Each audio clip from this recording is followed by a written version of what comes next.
Welcome back, guys. My guest today, I cannot possibly be more excited. He is a one-time Mr. Universe, two-time Arnold Classic Champion, seven-time Mr. Olympia. He's the owner of Arsenal Strength, the host of the Straight Outta Lair podcast, and the owner of the Dragon's Lair. He's a Las Vegas legend and a legend from Wales. My man, Flex Lewis. How you doing, man? My man. Well, finally. We're here. Yeah. It's been some weeks to get me here, but thank you for your patience, and I'm delighted to be here. For sure, man. There's so much stuff I want to ask you about. So I'm a little older. I'm 46. And when you talked about in other interviews about the WWF, Arnold, because you called it the WWF. We're over 40. That's what we called it. Before it was the World Wildlife Foundation. It was called the World Wrestling Federation. Arnold Schwarzenegger and Rambo. And that was a huge thing in the 1980s, man. We were all kind of influenced by these just monstrous physiques that we would see on some of these guys, especially NFL players. We saw that kind of stuff. And you were influenced by that. Can you talk about that period of time in your life? Absolutely. The WWF had a massive impact on my childhood. I just remember watching wrestling with my uncle. And It was like 3 o'clock in the morning. It was called Too Violent for TV. Yeah. Ultimate Warrior was my guy. Yeah. You know, but you had the physiques like obviously Hulk Hogan, Macho Man, Mr. Perfect. Brutus the Barber Beefcake. You remember that dude was a monster. To name but a few, yeah. You know, but these guys, I mean, to have that kind of physique and be on the road every single day and wrestle at the magnitude they were doing. There was no padded matches back then too. Yeah. You know, we respect that now looking back, but yeah that definitely had a massive influence on me at a very young age. And I think planted that seed to become a bodybuilder, you know. Yeah. And also, at one point in time, I wanted to be a wrestler. Yeah. Until I found out I was too short. So that's the bubble was burst fast when I came to the United States. It is one of these interesting things how that like shaped so much of the zeitgeist in this country. Us seeing that Rambo and all the Schwarzenegger movies when he's in Predator and he's just got his shirt off and the dude is just so incredibly yoked. That was a very different time. And in fact, like physiques, I think that's when dudes wanted to be the biggest was the 1980s. I think so. Well, like obviously me being a kid in Wales watching these movies. It was unrelatable, you know. There was nobody that I knew that were of that stature. Obviously, you had that local guy who was bigger than the normal person, but we had a lot of big rugby players, a lot of big, you know, Southern Hemisphere guys, a lot of New Zealanders that played big legs. So that really what sort of got me into the sport was trying to be the biggest rugby player on the field. But of course, what really got me into the sport was that physique. Again, it just ingrained something in my head at a very young age. And I couldn't even tell you. It was probably maybe 7, 8. Yeah. And So one of the things I think is interesting, Ronnie Coleman played middle linebacker at Grambling State, I believe. And then Jay Cutler was a fullback on his high school football team. And you were a rugby player, which is, I mean, it's kind of the closest allegory to American football, I think, in Wales. And you talked about one of the things I thought was really interesting, because I was a guy who grew up, I'm Colombian, with a big lower body and a small upper body. Jay talked about he didn't work out on his upper body. He didn't work out his lower body for 3 years till his upper body caught up. You started off just wanting to do legs because you said when you're 15 years old, you found a Tom Platz book where you saw how big the guy's legs were and you knew it would help you with rugby. He was 12. You were 12. He was 12. And I was this nosy little kid going through my auntie's room. She was actually, to backstep, she went to a seminar that Tom Platz held in London. She was she was in nursing school. She went through that. Then she went into, let me think what she went, tropical medicine. So she was really specializing in something unique. And she attended one of these seminars. Tom Platz back in the early 80s was doing like a world tour. And a lot of people talked about this guy. The posters are up around the campus. So she said, let me go and see what this is all about. She went. She thought the guy was very educational, very knowledgeable, the American accent and everything else like that in London. And she bought his book. He signed it. She took it back to Wales, went to my grandmother's house, put it in her room, in her like book collection. And I used to stay at my grandparents' house every weekend. Me being the nosy little kid, rummaging through some stuff, I found this book, I pulled it out, and it blew my mind. Yeah. And Tom Platz obviously was known for his legs. So I took that book home, and my father never trained weights. He'd done a little bit of boxing and back in the day, but he's primarily, my whole family's involved with rugby. But I thought, you know what? I got to get these legs big. Yeah. So there was a set of weights, old corroded Weeder weights. Can you remember the old plastic Yes. coated ones? Oh my God, man, for sure. The old school. What was it? Was it metal in those things? I Or don't did they know have what the hell was in it. Was it sand? And Yeah, it was something brick really dust? hard. Yeah, I remember the process. Concrete? Yeah, I don't know. But they weren't coated in rubber like they are now. No. Like you would just die if it landed on your foot. They had to take your foot off. It's not like it is now with the rubber. I think if an asteroid hits the world, them things are still going to be intact. sure. I think these things are unbreakable. Yeah. But nonetheless, I went up into the shed where my father kept the weights. And in my house, the lower level is the house, and there's a set of concrete steps, and then it goes up to my garden. Yeah. So the shed is on the top. And I remember just pulling this brick in the lock first. Brick in the lock, pulling the weights out of the shed, and then thinking, oh shit, I haven't put this plan together. I got to get this down the steps, through the house, up the stairs, into my room. Managed to do it just before my parents came home from the supermarket. I put them weights under my bed, and this was the old barbell. I remember to this day, corroded collars on the end. Couldn't pull the weights off at all. Whatever was on was what I was going to lift. Yeah. Remember having the strength to just put it on my bed and looking at Tom Platt squatting. I had no form, no YouTube back then. I was like, okay, this is how he does it. So I remember just leaning my back to the bed, pulling this weight on my back, getting it up. I was like, okay, he looks like he's sitting down. To this day, it's so vivid. 1 rep turned to 2 reps, and this went on and on and on for a couple of weeks. Yeah. And then my father burst through the door. And found out. Well, there was a lot of huffing and puffing coming from that room. He thought you were doing something else. I think, hey, listen, this is not that podcast, but nonetheless, it aligns with it.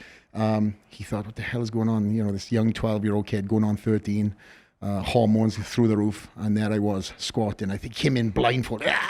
And he was relieved. Yet he was like, hey, no weights. And of course, my mother being a nurse at that time, she's like, oh, it's going to stunt your growth. Yeah. Little did she know. And we're all like 5'6", so I had no hope in hell. Yeah.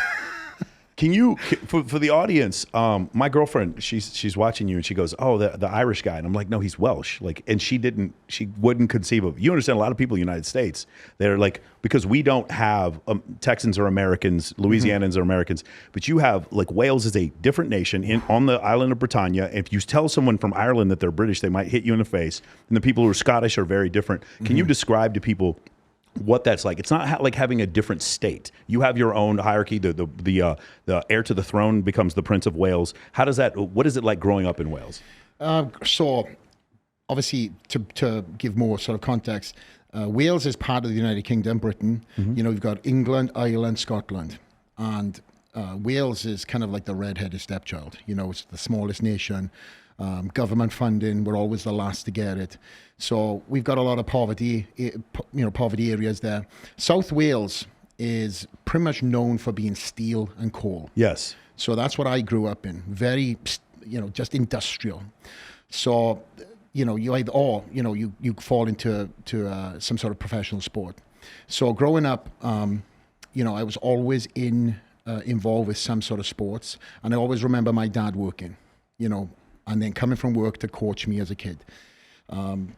I always would hear stories about my grandfather in the mines. So blue collar was really my upbringing. Yeah. And also, you don't really know what you don't have when you're young. But I just remember if I wanted it, I had to earn it. Obviously, we'll talk about that later on. But Wales is a very prideful nation. So, just like you said, if somebody, and this has happened many times, oh, is Wales in England? Yeah. Yeah, that's the worst thing you can say. Yeah, people say, "Are you American?" And I'll be like, "Well, no, I'm from Texas, actually." But yeah, technically, I'm American. Texas is his own country. Yes. Let's be honest. You speak to any Texan. Yeah, well, it's the same thing with Wales. You speak to anybody in Wales, they're very prideful. I've got this tattoo on my arm. Yeah, I had it when I was 15 years old. And I've had many times to take it off, but I'm very prideful of my country. Yeah. As you can tell by the Dragon's Lair, which is the national flag of my country. Flag of Wales, yes. That's what I assumed, yeah. Yeah. So, and even with my accent, a lot of people are like, oh, you haven't changed? I've been here for 20 years. This accent has slowed down, and I've actually been able to, be more understandable. Take that for what it is. But yet, you still would know that I'm from Wales, and I'm very prideful of that too. Yeah, I knew you were Welsh 5 seconds after when I interviewed you the first time. I was like, yeah, this is definitely not Irish. So this is an interesting thing. So when do you make the transition to go to the United States? And before you do that, so you win in 2003. So you're 20 years old. You win your first competition, and you win Mr. Universe a year later. So I done my first show at 19, actually. 19, okay. Yes, 19. But yes, the Mr. Universe was a show. I actually had 13 amateur shows. And so this, back then, obviously, you know, so there's more context again. There's 2 federations, and you could compete in both back then. This is the EFBB and the NABBA? NABBA, yes. Okay.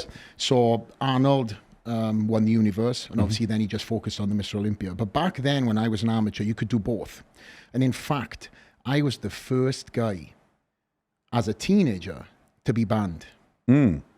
I was the first guy. And the only reason why is because I'd came over to the United States, done a photo shoot for Flex magazine, gone back home, continued to compete.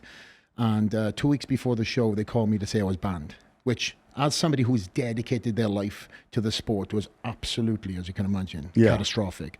I ended up pulling off that show, but if it wasn't for certain people coming out of the woodworks to support me and say what they say, I think more than anything else, it was the powers that be back then that didn't like the fact that I had press, and everybody was crossing over. Wait, why did they ban you? What was the official reason for banning you? Because I competed in the other federation. Oh, got it. Okay. Yeah, but back then, again, listen, now I'm in the United States and I understand how the NPC work. It feeds the IFBB. You know, as an amateur, you're doing as many shows as you can just to get recognized, just to get a small little, you know, cutout in a magazine. And at 20 years old, I competed in the Universe, and we wanted to do as many shows as we can before I turned 21. So I won the Mr. Wales, won Mr. Britain, Mr. Europe, Mr. Universe, and then I went on to the Misters class, which is when you contest for your pro card. Yeah. Okay. Now, at this point, where is it a function of you need to make enough money, or is it a pro card? What is it that causes the transition? Because you start winning the Tampa Open, you come to the United States, you do Olympia before. I mean, there's one time you do Olympia in 2009 at the 202 class. What is the transition when you know, hey, I can do this, I'm going to do this professionally? All honesty, I came to the United States, and it just blew my mind. I already had started up my first business at 19. And the reason why I started my business up at 19 was really to fund my bodybuilding. There's, you know, this sport is extremely expensive. Sponsorships back then were only free supplements. So I knew fast that for me to, you know, excel and progress up the bodybuilding ladder, that I truly had to find an alternative way of making money. Yeah. So I done 2 things. I started up my business at 19, which was a moving company. Yes. And this is still in Wales, though. This was in Wales. You mentioned that you dress up better than every other guy. You show that, listen, me and my buddies are bigger and stronger than these other dudes. Correct. And I could talk about that too. But I knew that financially I had to put my money into the sport to grow, literally grow. And I was working on the doors of the weekends for 2 reasons: to make money and to chase ass. Yeah. It is what it is.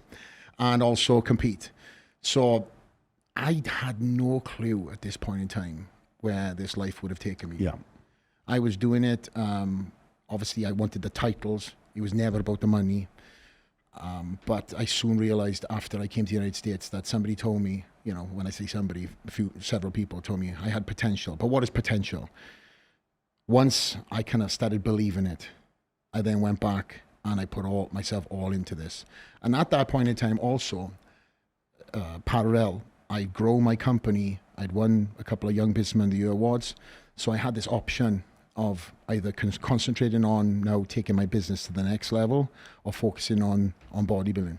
So going back to that timeline, and we can talk about the businesses, come back to the businesses, but when it came to the bodybuilding, I knew that I had to be in the United States. Yeah. Had to.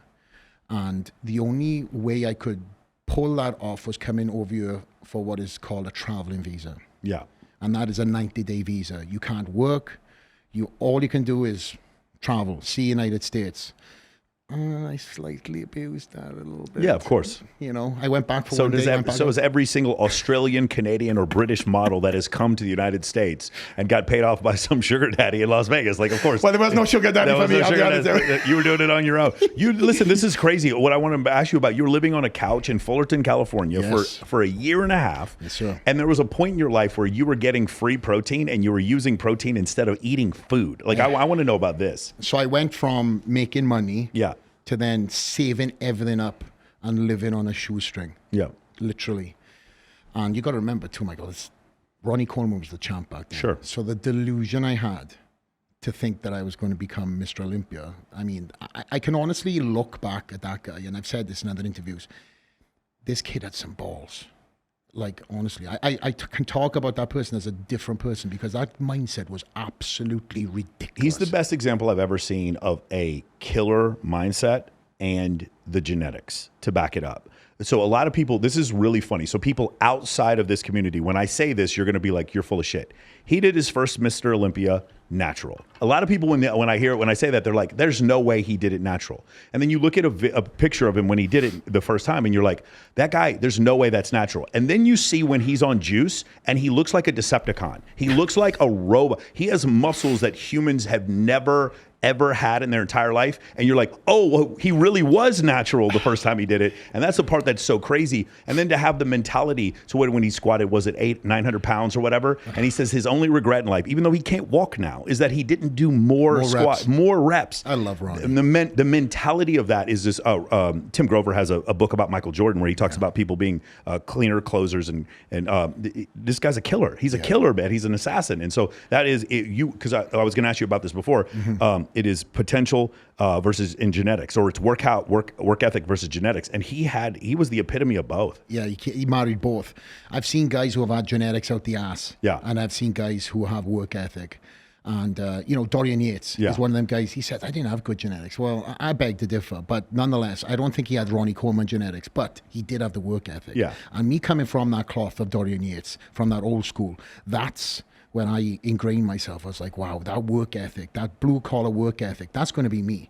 That's going to be me, and I'm going to take this to the top. But again, when you're sleeping on a sofa and you're waking up to, sticky couches and I mean, no AC in the middle of California summer, there was some testing times. But I had to have the faith that this was going to work. And what I done was I used to home in on the smallest of things. Say 10 things went wrong. Yeah. One thing went right. That's the one thing that kept me in the game. And of course, when you're just down to the single digits of dollars and you're living on protein shakes that were given to me and donated, some of these protein shakes were off by a few months too. Yeah. I'm not going to lie to you. Not new protein. But no, there was nothing. These are hand-me-downs, you know?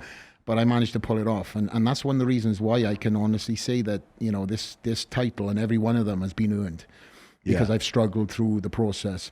But going back to them times, I came to California first, and there's a gentleman called Ed Connors. Okay. Ed Connors is probably the guy who's, outside of Joe Weider, shifted the landscape for bodybuilding. He's discovered incredible bodybuilders from all parts of the world. This is before the internet. And he would just get pictures sent to him or letters sent to him, and then he would handwrite letters to some of these bodybuilders about him being the Gold's Gym owner, and he wanted to fly them out. I had an email from this guy.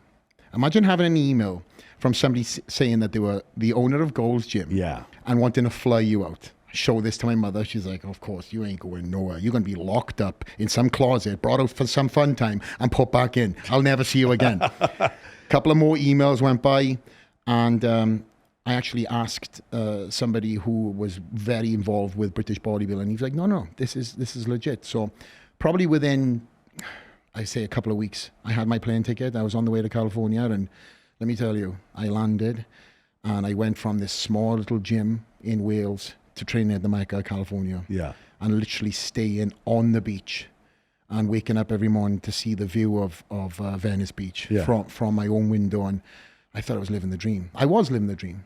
And that motivated me. Well, what I always wondered, because I've never been to that Gold's Gym in Venice. I want to visit it sometime. I've never been to it. We got to do it again. Definitely.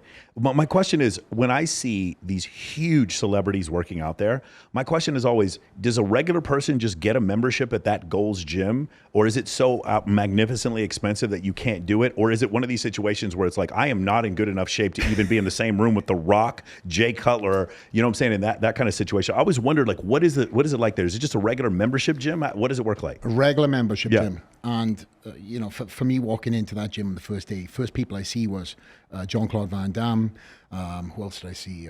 Obviously, Micah Hearn and all these guys who have become the legends of the sport of bodybuilding. But it was a magazine that literally came alive in front of me. And there I was, this 19-year-old kid with these massive tree trunk legs. And I walked in with rugby shorts, which are the shortest shorts you can imagine. Yeah. Now they're popular, but back then they weren't. Everybody in the gym thought I was, you know, on the other side of the fence. But I had a lot of attention from the wrong people. But I remember walking into that gym and thinking, wow, this is where I need to be. Yeah. And I stayed there for a month. And I stayed in Ed Connors' his house. I managed to meet up with some incredible people who were also staying in Ed Connors' house. And I just clicked. I was there every single day. You know, when you go to the gym, you're kind of in and out. Yeah. I went to the gym and I was there. All day. All day. I set up camp in the corner and I would just sit and watch. I never was that guy, though, to go up and take pictures. It's kind of like something I regret now, because now to look back, I wish, and these people are my friends now, you know, full circle. But it was an incredible moment for me. And that's one of the reasons why I've created the Dragon's Lair, to be truthfully honest, because the Dragon's Lair has now turned into what Gold's Gym was for me. Yeah, but here in Las Vegas. People. Yeah. Do you look back on these times? Because this is one of the things I try to tell some of my clients to do.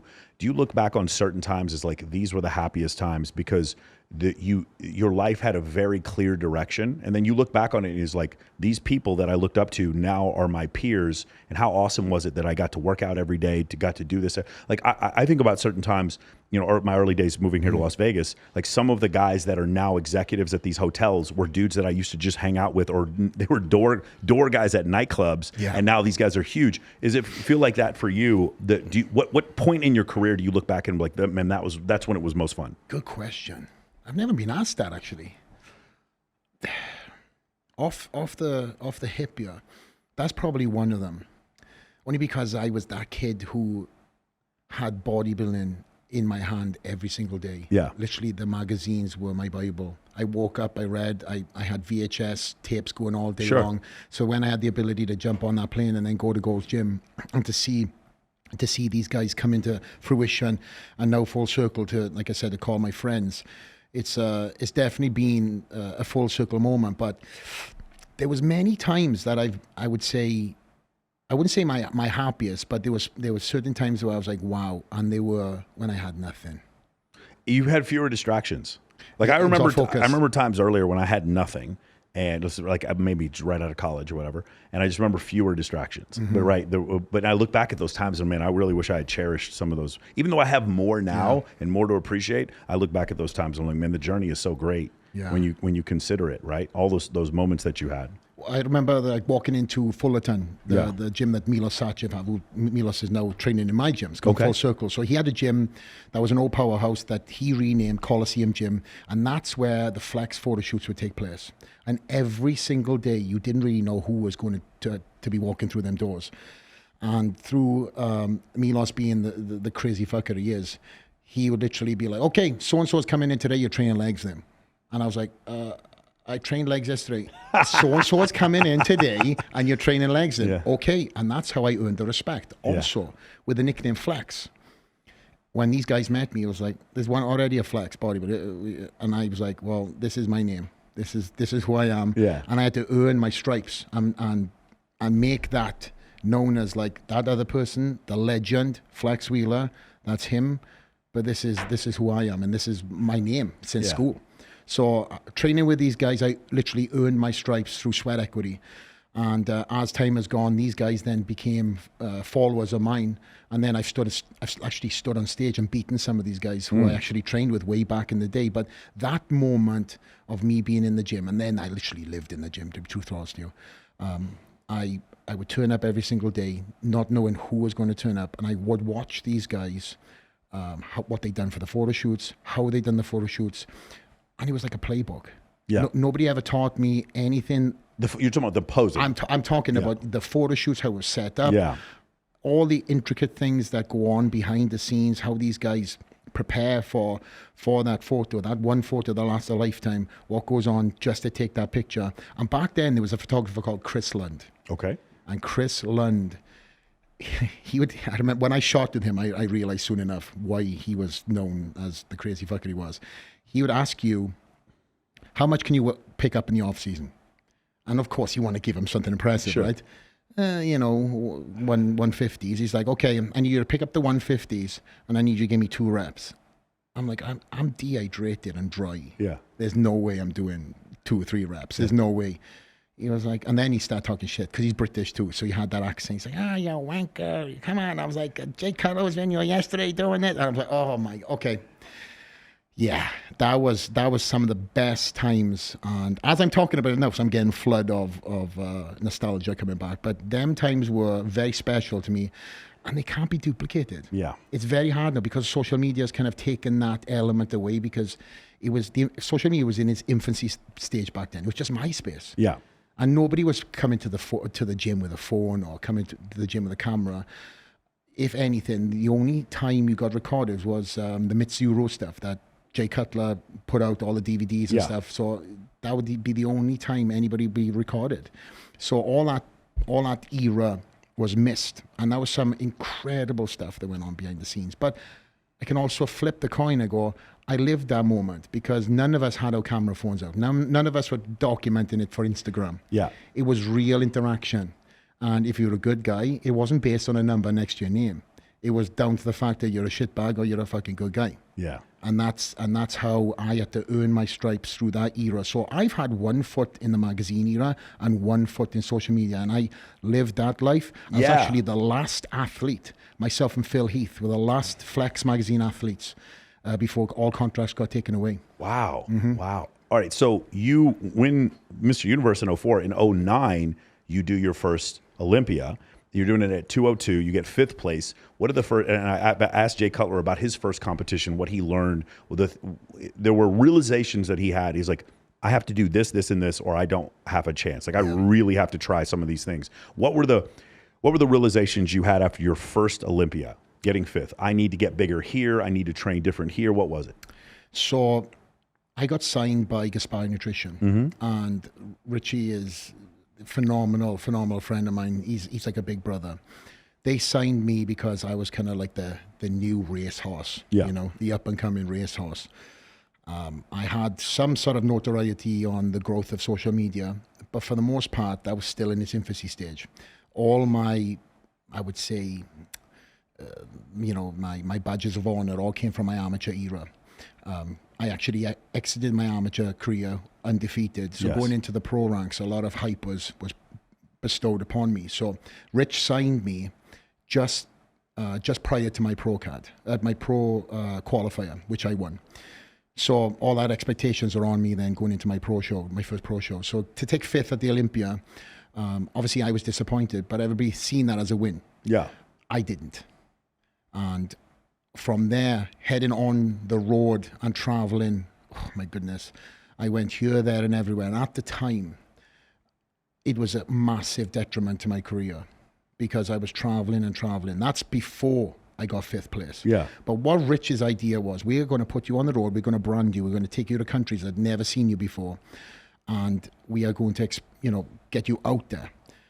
And literally, when I would turn up at these countries, whatever they would be, there would be cars wrapped, there'd be windows, there'd be lines. It was bananas. Nothing I ever experienced at that time or even thought I was going to have. Just turning pro. Yeah.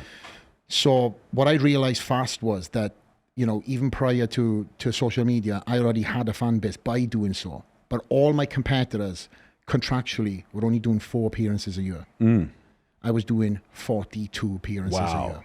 Well, I mean, I can imagine this would make it difficult for you to eat properly and to get sleep and to train when you're doing 42 appearances a year. I was doing all of the above, and it was terrible. Because again, I wasn't having adequate sleep. I was jumping on a plane. Sometimes doing 2 plane, I'd go from one country on earlier part in the day, do the appearance, and then we'd fly to another country to do another appearance later on in the day. We were booked out.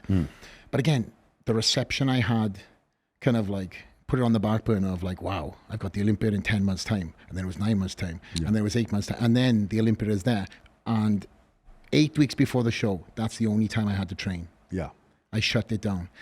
And I had to make improvements every single year prior to obviously jumping on the stage that that everybody's expecting to see. And it was never going to happen. You going up to 212, was that just a natural thing that happened? You just got bigger, or was it a decision that you made? So the 202 was created because what they found was a lot of the lightweight bodybuilders were turning pro. And they were jumping in against, you know, the guys who are, you know, at that point in time, close to 300 pounds. Yeah. You know, Ronnie was the king. So they discovered that back, like, you know, in the Arnold era, you had Franco Colombo and you had Arnold. Yeah. And then they had the overall. So they were thinking about bringing this lightweight class for a number of years. And they threw, I think, the number 202 out. And a lot of people who are light heavyweights turning pro wouldn't even be able to make that weight anyway. So they had to over diet to get back into the class. So for me turning pro, I think I turned pro at like 192. So I had some room in that class. So the last year I competed in the 202, massive controversy, like everything else. When anybody else comes second place, everybody thinks they should have won. But I truly thought I won that year. And it was the last year they done the 202. Everyone in that class was struggling to make the 202. So they made this executive decision and bump it up to 212. Yeah. And that's where so many people then from the open class started dieted down to get into that class. And that's where I felt at home. At that time, I was, I think, 201. I was coming right to the top end of the weight. So to have literally, you know, another 13 pounds to grow, it was a beautiful segue into that class. And then that next year, then I started dominating. Yeah. Yeah. And by the way, before this, are you living comfortably? Is this a living for you at this point? You're not sleeping on couches. Is it sponsorships? What is the transition where this is a living for you? So what I said to myself, if I am going all in on this and I'm leaving everything that I know in Wales to dedicate myself to this craft, I have to treat this as a business. Because at that point in time, I had I would say a plan, not a plan B, but I could go home and pick up the business, the moving company that I had. So I started picking up, you know, certain sponsorships that allowed me to stay in the United States, but they weren't much. I mean, we're talking about $2,000 a year, $2,000 there. And it was enough. But I also remember, and saying this to Michael, I remember getting my first ever sponsorship when I had absolutely nothing. I think it was $20-something to my name, and it felt like $1 million. Yeah. So having $2,000, I was able to make this now turn into what it was and truly chase this dream of becoming Mr. Olympia down. So I started picking up different sponsorships. So I had clothing sponsorships, I had supplement sponsorships, but believe it or not, they weren't paying that much. But it allowed me again to chase this dream, and my goal was to win the Olympia, and that's all it was. It was never about money. It was just chasing this dream down. It was about a legacy. At that time, obviously, I never knew what it would end up looking like. Yeah. Because I kept on up in the bar every single year. But at that time, yes, to answer your question, everything was really sponsorships, because the prize money. I mean, take a wild guess how much the prize money was. Oh man, I used to know this because I looked at it. Like, the prize money is outrageous. There's a point where it goes from $60,000 a year, and then a couple years later it's like 400. I'm looking at Jay Cutler's prize money. Open class. It goes from 60 grand, and then next thing you know, it's $750,000. Like, it just shoots up. And it's very much like NFL quarterbacks. They go from making $5 million a year, and now they're making $45 million a year. Do you know how much the 212 was? 10,000, 20,000, something like that. To win the 212 Olympia at that time was 40,000, and all the other prize monies, like to qualify you to the Olympia, 6,000. That's crazy. Yeah. So I made my money from guest posing, appearances, store appearances. So I kept myself in shape all year round. I traveled the world, and I truly put hay when I wasn't competing. But then I focused fully on that Mr. Olympia when I needed to. So to go back to what you were saying, the money was never the drive. It wasn't. It was become the best bodybuilder, and also prove to myself that all this dedication and all this work and everything I was doing in the unseen was worth it, and also to prove everybody who didn't believe me wrong. Yeah. One of the most fascinating parts of when I interviewed Jay was him talking about the food. And for people who are not familiar with bodybuilding, you have a super physiological level of muscle. In order to do that, you have to feed it at outrageous levels. And when I say outrageous, at some point he is buying entire cows when he's living back in Massachusetts, and he's butchering the entire cow. And then there's other situations where he's eating several dozen eggs a day. He told me afterwards, he goes, one of the things I regret is that I don't enjoy food anymore. He's like, now in his later life, there's no like chicken fried steak or pie or anything like he really enjoys. And I'm curious, what is your journey? Because I mean, one of the things is to look at Arnold Schwarzenegger, but it's another thing once you realize it's like 24 egg whites. What is this introduction to this level of eating like for you? So I get a lot of questions from these young guys. Oh, I want to be, the next Mr Olympia. And I can see straight away, there's no way you're going to do it in your current lifestyle. Yeah. You don't eat, you don't live the lifestyle. You truly have to become a monk. And there's nobody that was more of a monk than Jay Cutler. Yeah. He didn't do nothing but eat, sleep, and train. Eat, sleep, train. Yeah. Eat, sleep, and train. The stories were outrageous. The stuff that he told me he would eat, it was crazy. The number of carbs and protein he would eat per day. You were saying you were like, you had one guy on your show was like 300 grams of protein a meal. You understand? People are getting the advice right now, if they weigh 170 pounds, to eat 170 grams of protein. This dude is eating 6 meals a day at 300 grams a meal. So there's a lot of bro science that are out there, and I think that's one of the reasons why I kind of fucking hate the internet in some regards. Because anybody can become an expert right now, right? You have a philosophy, you put a mic in front of you, you talk, somebody on the other side of the world is going to take that as the gospel. Sure. And unfortunately, there's a lot of damage that's been done from that. With guys like Jay, who is, a businessman, first things foremost, he's seen this as a business. Eating was a business. And thankfully, I obviously have had my coach, which I'll talk about later on, but he told me that, if we can grow on X, Y, Z and you follow this plan, and consistency is key. And that is the bottom line of bodybuilding. Consistency. Live the monk lifestyle. Every day is as consistent as the one before and the one before that. That's how you make steps. And my meal plans were designed really where I had 6 meals. Okay. And when I was trying to get up into the weight class, I'd have 6 meals, and then I'd set my alarm every single night, and I'd have to zombie myself to the fridge, drink this heavy, dense protein shake, which had like oats in it, which you can imagine I'd already swollen up. And I had to film myself every fucking night and send it to my coach because he was in the UK. Yeah. Just to prove that I was eating that last meal. Yeah. Every single night. So I would take a picture, and of course, it's in the complete black. My eyes are like this, and I'm drinking this shake every single night. In fact, when I started dating my wife, first of all, she was like, who the hell is this guy that wants you to take a photo at 3 o'clock in the morning? Yeah. And of course, listen, going back to the story, but the meal quantities during that time, I struggled. So a lot of the times I blended my meals. Could you give the audience an idea, like the number of carbs, protein, fat, and what are these 6 meals going to be? So it wasn't 300 grams per meal, but it was probably, I said total consumption during then was probably about 350 grams of protein, which doesn't sound a lot, but it is a lot. I mean, that's more than twice your, a little less than more than twice your body weight at that point. Yeah. So you got like a steak, which is about 50, right? Yeah. So I'm eating steak, eggs, chicken, turkey, all quality foods. And then my carbohydrates are coming from at that time were fruits, oatmeal, rice, sweet potatoes, and then you had vegetables on top of it for digestion. And that is every single day, day in, day out, no missed meals. In fact, I can look you in the eyes and tell you I never missed a meal. I never missed a cardio session. And I can tell you this right now, that in every diet that my coach gave me, I followed it to the T. No gram more, no gram less. I would weigh it out because, listen, for me, I took this so seriously that if I had something on the weigh-in scale that said, it was 250 grams I had to weigh in, and it was 252, I had put something in, it's over, put something out. That's how crazy I was. I weighed everything to the T, and people probably listening, it's like, that is no fucking, I was that guy.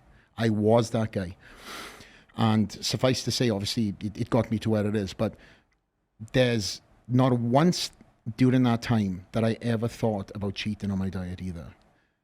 My coach, his name's Neil Hill, and I could talk about that if you want. Yeah, please. So I was doing the Mr. Wales show. Yeah. And how I got into doing bodybuilding in the first place was for a free gym membership. Yeah. So I seen this poster on the wall, and I'll cut a lot of the story out, but the gym owner said, if you do this show, I'll give you a free gym membership. Growing up in my town, you know, rugby was the sport I was playing at the time. I was like, how hard can this be? I'd done so many different sports, track and field in the summer, rugby in the winter, done a little boxing. I was like, how hard can this be?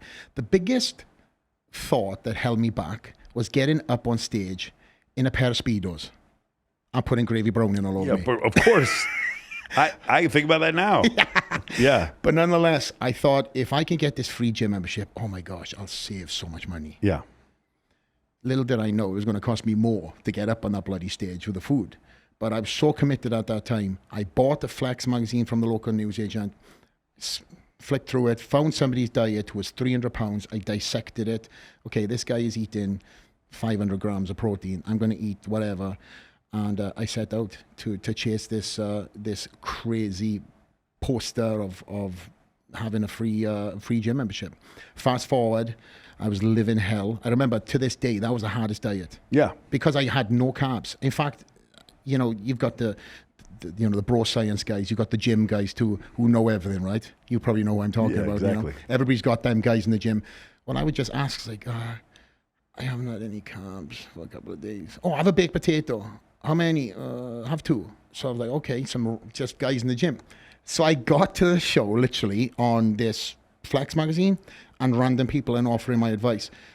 And then fast forward, I get up on that stage and I won the show. I'm walking out to the parking lot and this gentleman follows me out. And it's my mother and father with a big bag of chocolates, because I loved chocolate back then. Playing rugby, I would consume so much. Started pulling these fucking wrappers out, eating the chocolate bars, and this guy comes and says, hey, you need to compete in the British Nationals. And I was like, all respects, I know who you are, because I love bodybuilding. Yeah. I was following it at that point in time. You should compete. He gave this whole Braveheart speech, minus the horse and the face paint, and he said that you should do it, compete and represent your country, of course. Represent your country is a badge of honor. Of course. Kind of my mindset. I look at my parents, they're like, okay, how long is this going to be? And then he asked me, who done your diet? I told him. He couldn't believe it. He honestly thought I was lying. So he said, I will help you get through these next 4 or 6 weeks, whatever it was. But I want to see you on Monday. So this was Saturday. Come Monday, I had put on 20 pounds. Wow. I ate everything and anything. I looked like I'd never even stepped foot in a gym. My face was like this. I was swollen. I was huffing up. I couldn't tie my shoelace, man. That's how much weight I'd put on. Edema out the ass. And I go into this guy's house, and first thing he says, what the fuck has happened to you, mate? I was like, I didn't know nothing about a rebound. Yeah. And that is obviously a big detrimental thing in the sport when you go from being so strict and then, you know, just popping the cap. Yeah, you go party the day after you compete. I know some female influencers who've done it. One drink, they're just drunk off their ass, and they eat any carbs and they just blow up. Yeah. Well, on that note, you know, I can't even get fucking drunk now. Huh? You can't? No, my metabolism is it just, I would love to, if my wife was here, we've been together for 11 years, she's never seen me drunk. Wow. Going back to the subject though. Yeah. Welcome to a podcast with Flex Lewis, by the way. ADHD out the ass. I went to the British, went to the Niels, he put a little diet together and he had me doing posing every single night, which was crazy. I mean, the posing is harder than training. Yeah. If you're holding, just to give you an idea, if you're holding a pose like this for about 30 seconds, and for everyone who's listening, I'm doing like a most muscular, a front double bicep, and you got to hold that for a minute. That is tough. Yeah. It's harder than doing a heavy set in the gym. Yeah. Just holding and tensing everything. I had to do several different rounds every single night. And the girl I was with at the time thought I was absolutely batshit crazy. She had no clue about the sport. And I remember staying in her parents' house and just doing these poses every single night in her parents' house. And her parents thinking, what the hell is this guy you with, doing all these weird poses at night? But anyway, suffice to say, 4 Sorry, yeah, about 4 or 5 weeks later, I stepped on stage at the British Nationals, the exact same weight, completely different look. And that's where I won the British as an under-21 bodybuilder. Now, in that era, you compete up until 20, and then as soon as you turn 21, you have to go into the Misters class. So I won that show a year young, so I had another year left. And that's where myself and Neil started teaming up together, and we went on the road and Rampage. I can't remember what the hell the question you asked me. Well, I was asking about it was a food. It was actually a food question. Food. Yeah. Yeah. And the thing is, you later on in your life, you hire GI doctors to help you. The reason why I'm asking is selfishly because I have a similar issue. There's some foods I eat, and I want to go to sleep. Like I have no energy. I didn't eat today until 6 p.m. Like I did the intermittent fasting thing because I was up to 237 and I wanted to get down to about 210. So I just eat twice a day and I try to push my first meal back as far as I can. And one of the things that I've noticed is that as I get older and as I eat better, when I eat shitty, it just like my stomach expands and I just want to go to sleep. And I just like, I don't want people to fucking talk to me. It's just so different. And I'm just, when you talk about eating 6 meals a day and you said you had issues with your GI tract, what was that all about? Is it because of the eating or was it just like a genetic thing? I'll be honest with you. I didn't have as much GI issues until I came to the United States. Oh, because the food here maybe? The food in the UK, especially in Wales, is fresh from farm to plate. So even you go to the local supermarket, you know that it's coming from either a local farm or within in a certain area. So when I came to the United States and I got signed up by, not signed up, when I came to the United States and I started trying all these different protein powders and pre-workouts and stuff, and you know, they've got so much different dyes and flavorings and stuff like that. That's when my GI issues really spiked up. And it was, well, that's what retired me. The GI stuff. The GI issues. Because you couldn't keep up with the eating. Yeah. Along with it. Yeah. And over the years, I mean, thankfully, I've got all this stuff on record because I filmed the majority of my pro shows. You'll see that I suffered with all GI issues. The amount of food that I had to eat, and what's a GI doctor going to tell you straight away? All right, back up off your food, maybe eat 1 meal a day. I'm sorry, this is my job. You can't do that. I'm consuming 6 meals a day. So I had to wake up every single day, nauseous, every single day, and then find a way of putting that first meal in, my second meal in. Crazy. And I'd throw up. I'd keep on going. The mindset I had to convince myself as to why I wanted to do this whilst feeling sick every single day. Now I look back and I think, wow, different mindset, different guy. But I'd done that for most of my career. Well, that's a really funny thing. Again, Jay, he talked about this. He goes, when he was in his 20s, he did not care about dying. He was like, nothing mattered more to me than being world champion. And he says he looks on his life now and he's like, I can't believe I saw things like that. But he talked about experimenting with Trenbolone. He talked about taking different, at one point he's taking 12, this still blows my mind, 12 IUs of HGH a day. A day. You can talk about sleep. He's having me sleep for a long time. Well, 12 IUs a day. I'm 46. I started TRT at 43. I was, my levels went low and I do it and I immediately just put on all this muscle and all this fat just disappears from my waist. And like you said before, the huffing and puffing, and I got the same skeleton, and all of a sudden I'm fucking 225 pounds, and I can bench press more than I could when I was 19, and I'm like, I want to have sex with my girlfriend 3 times a day, and it's just all this crazy stuff. But I'm 43 years old, right? And I got all this weight, and the cardio was hard to deal with. In this situation, you said the same thing, like you didn't care, like you just wanted to, no matter what, you were going to win. Is it what do you feel like now, looking back? Because there were guys, not really taking good care of themselves. You had a previous conversation where you talked with Jay, and you were talking about guys 6 months in the gym, don't eat right, don't sleep right, and they want to take Trenbolone. Can you talk about like how, because again, there's this whole thing that goes on. I kind of knew Hulk Hogan's taking steroids, but like I don't, yeah, exactly, right? And now Terry Bollea comes out and he talks about it openly, right? Yeah.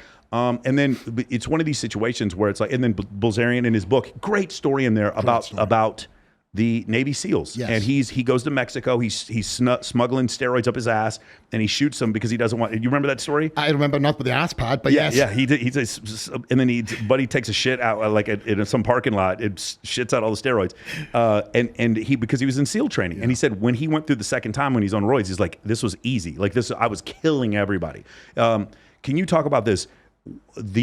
because this is the problem. You're competing for a world championship. Most of those guys are in that gym because they want to lose some weight, and most of them are in there to get girls, right?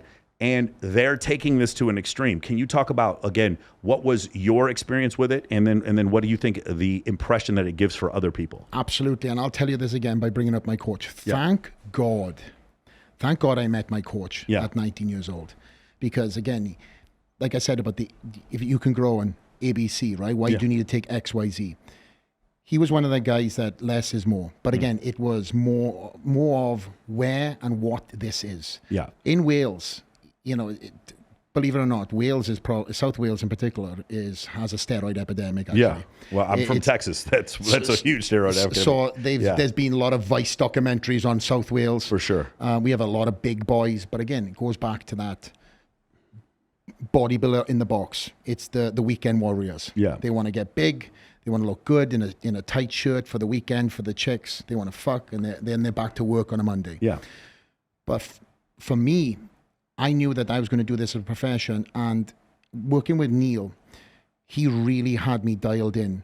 I didn't really know what was what. For sure. And again, the internet now has kind of exposed everything. Right, there was a book called William Llewellyn's Anabolic Encyclopedia, and this thing was like this big. Yeah, I remember one of my friends having this, and I opened it up, and it was just a pharmacological book, and names and things that we had no clue about.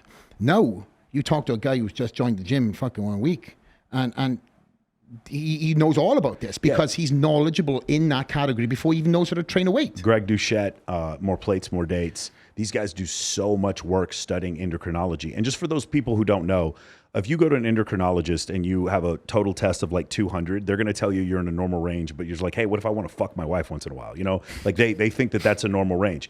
There's a different type of endocrinology for men who want to, you know, perform and have higher level. Like, again, I like to keep mine between 600 and 800 total tests. If I do that, then my urologist, my endocrinologist they're not going to think I need more. So it's one of these situations, more exogenous testosterone. Yeah. So it's one of these situations where it's like these kids now, I'm going to say kids because Derek's a lot younger than me. He knows so much. And these guys, there's so much information.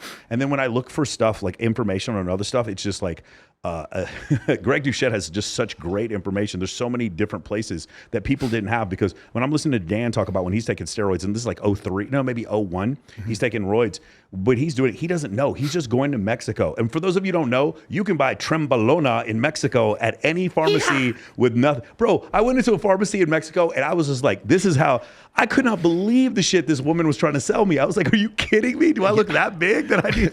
Well, I took a trip over to Tijuana once too, just to see this. Yes. I didn't bring anything back thankfully, because we got absolutely strip searched. Of course. My friend's truck got all his shit moved around because we looked like two guys that went over to Tijuana, to be honest. But I remember going over the border and looking at the first pharmacy we walked in, just because I wanted to check it out. That was when I was living in Fullerton.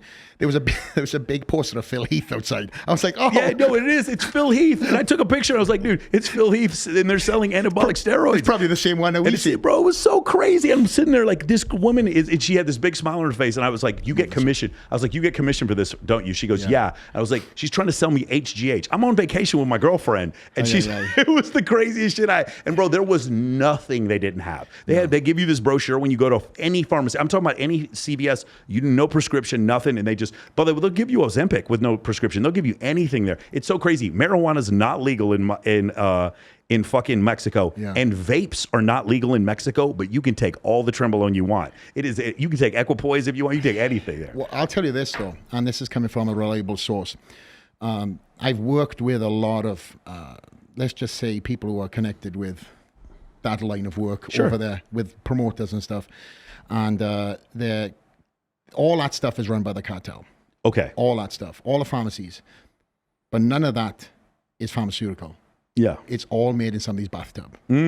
So they're plugged in, these pharmacy people, they're putting the pharmacy logo on it, they're saying it's from whatever else, but it's all underground. Yeah.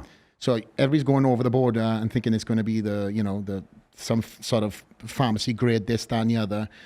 There is no pharmacy grade Trenbolone. Yeah. And all the testosterone that these guys are bringing back, it's all bunk.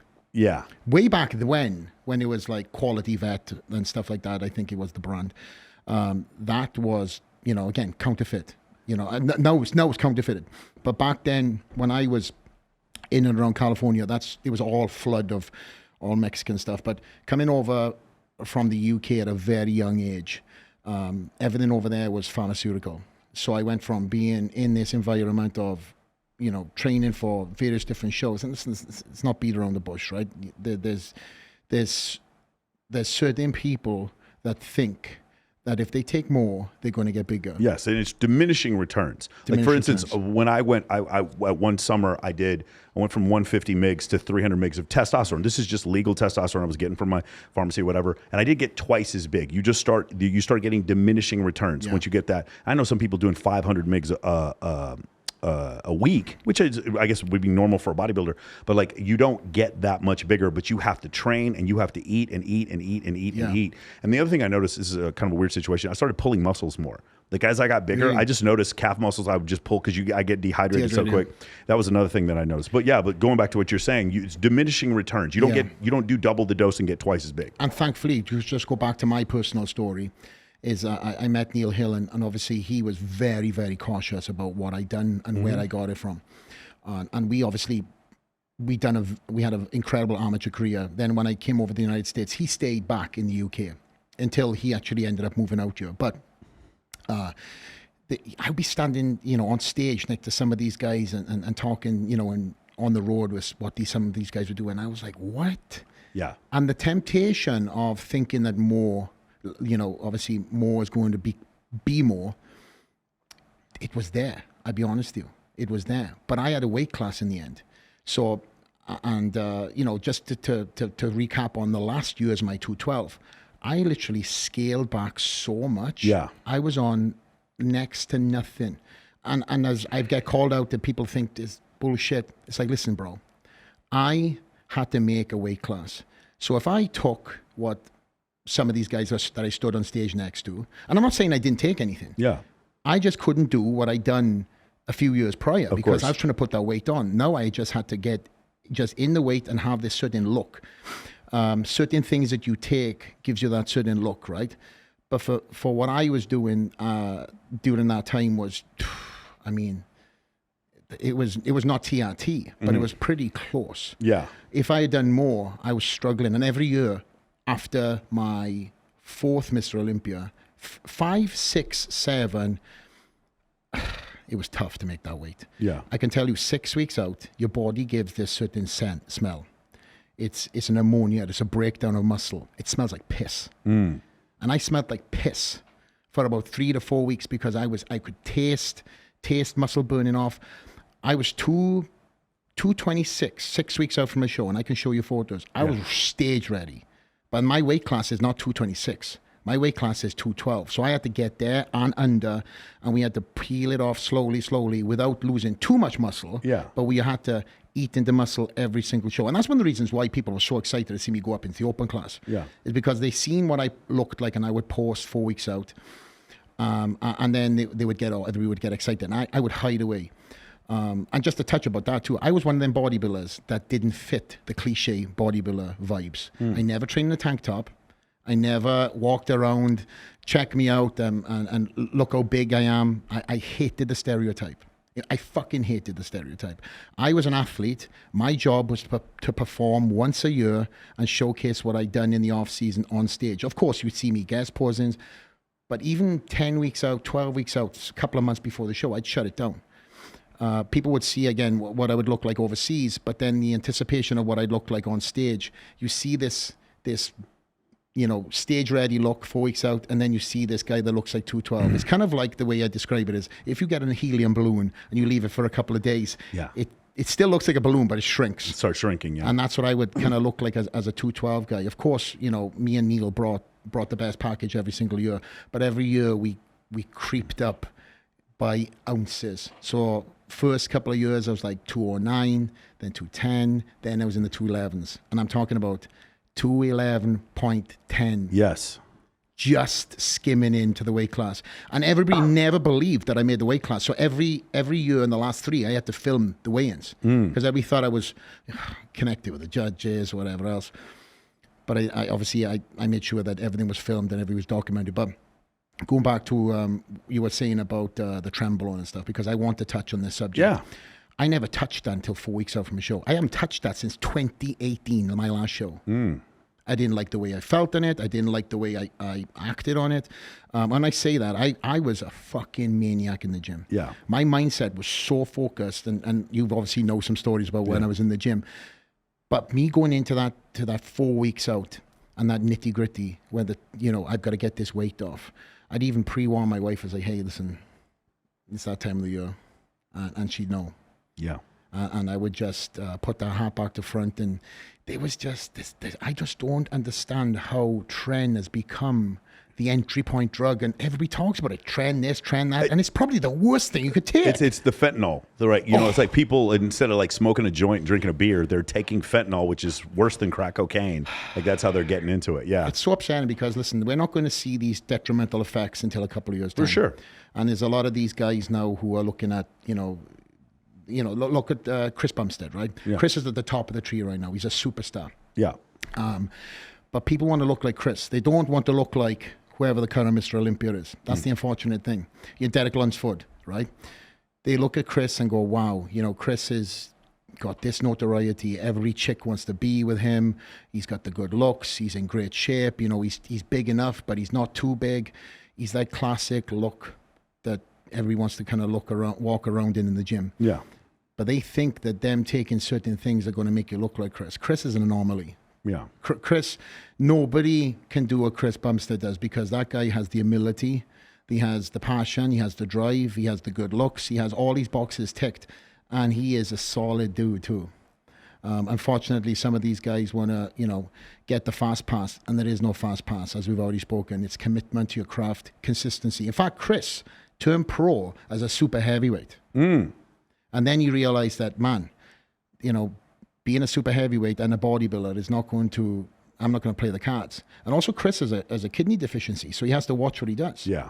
So the unfortunate thing is, there's people out there, going back to social media, that will use their channel to talk about what people want to hear. And then you've got the guys who have knowledge, like Plates No Dates, Greg Duchette. There's a lot of different guys who put out really good knowledge and are going to, castrate you by talking or doing certain things that you shouldn't be doing.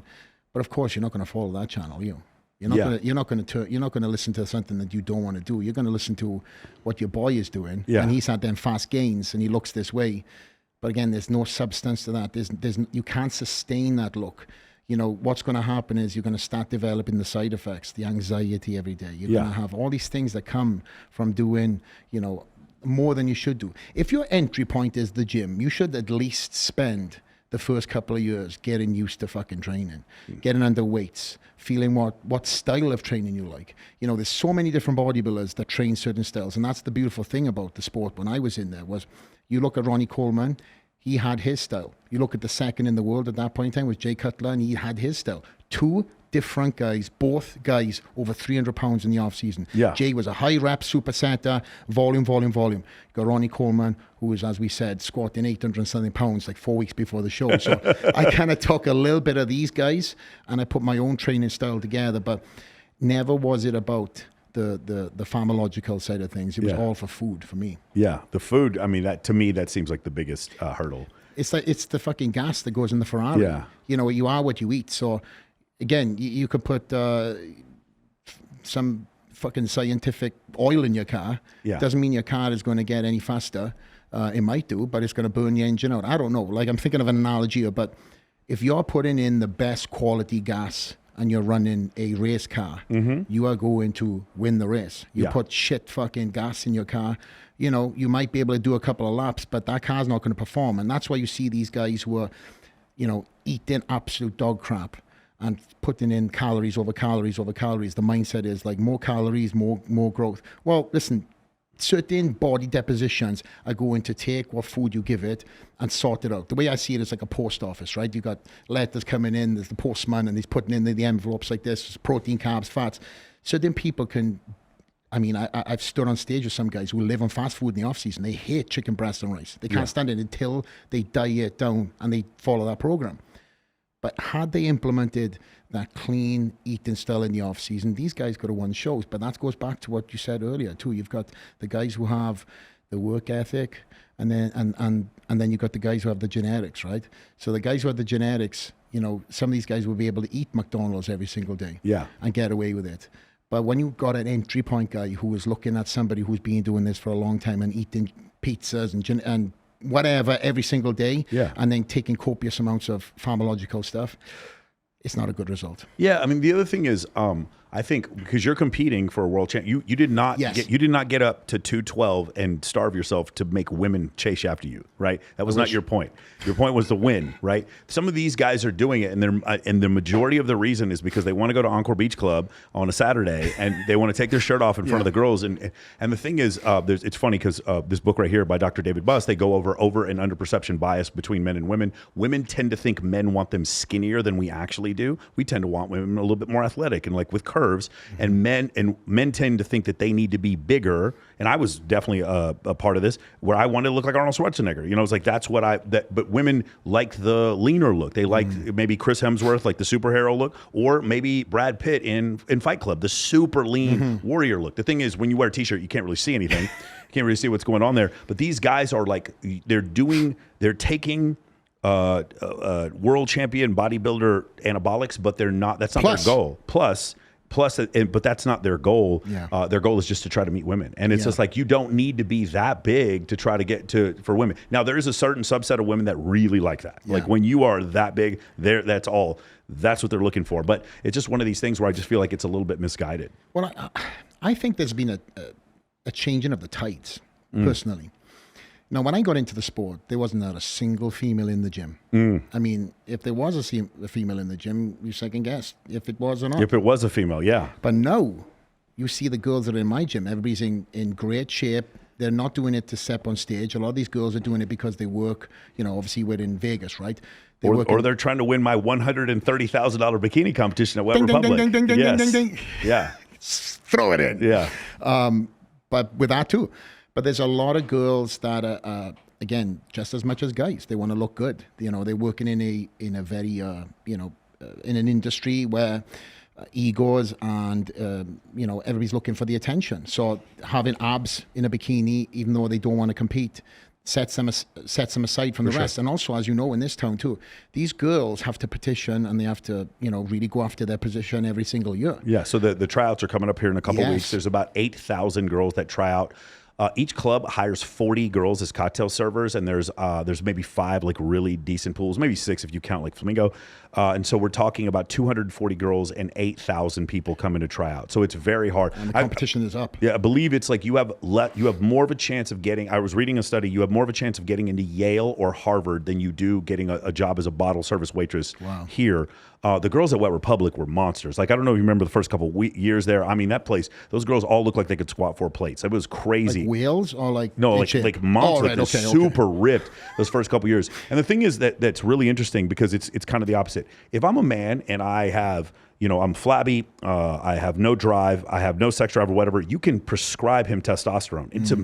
It's almost like scurvy. Scurvy is a vitamin C deficiency. Vitamin C is a miracle cure if you have a vitamin C deficiency. If you have hypogonadism, testosterone is a miracle cure if you have hypogonadism. But you can't do this with women. When women are depressed or whatever, I can't be like, here's 400 mgs of oh my God. Like, it would just destroy them, right? But the other thing is the Anavar, which is kind of a lot of the bikini models will take this stuff, and it will have certain physical changes to them, maybe even change their voice. They'll look good for a while. But the thing is, like for men, if you took anabolic steroids and you got big and strong, you're still attractive in your 40s and 50s when you do that, because that's a masculine trait to have big biceps and triceps and delts and traps. For a woman, it's not, and that's what makes it kind of difficult. Is that you can't treat it the same way for a woman, but they want to lose that weight because we carry so much muscle mass around. We can actually take weight off quicker than a woman who doesn't have that much muscle mass, right? And so that's one of the issues. And like I see a lot of women here taking steroids, like a disproportionately high number here. Maybe in Texas, I met a lot like that too. But it was just one of these things where it's like it doesn't have the same benefits for them like it would for a man. That's just what I've seen. Yeah, there's also a lot of fucking Yahoo trainers that will get these girls on that stuff too without any type of blood work done. Yeah. I'm all about blood work. That's something I've done all throughout my career too. I've always monitored my blood work. I've always been very cautious, and that's one of the reasons when I retired, I've had perfect blood work. Yeah. And again, it goes back to what I was saying. And also, I retired with a full head of hair. Yeah. So all these people are like, oh, no way you fucking took on you that. Fuck you, bro. That's exactly what I done. Yeah. And I've had 2 kids whilst I was competing.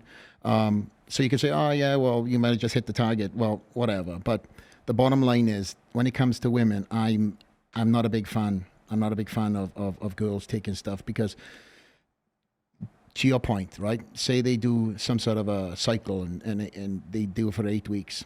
Then there's a rebound effect after that. So then they feel that they have to continue taking it. Where's the end cap? These girls, when they're off season, like when they compete, they're off season. I'll see them in the winter, and they look like defensive tackles. Like, it's crazy. But they're like, and the thing is though, they'll still have kind of a small waist, but they'll just look like an Eskimo. It's weird to explain. Like, they're so not quite jiggly, but almost like inflated. It's this weird look that you see these girls who carry around a lot of muscle, because like you said before, it's like they're not designed the same way. So it's like, it's kind of hard. I was showing my girlfriend the other day. I was like, see that girl? And it was weird because she'd never seen it. The girl was big, maybe a little overweight, but her waist was small. And like, what is going on there? I was like, that girl, she probably takes steroids. She probably competes in the summer and then in the winter. Oh, one other thing I want to ask you before I forget.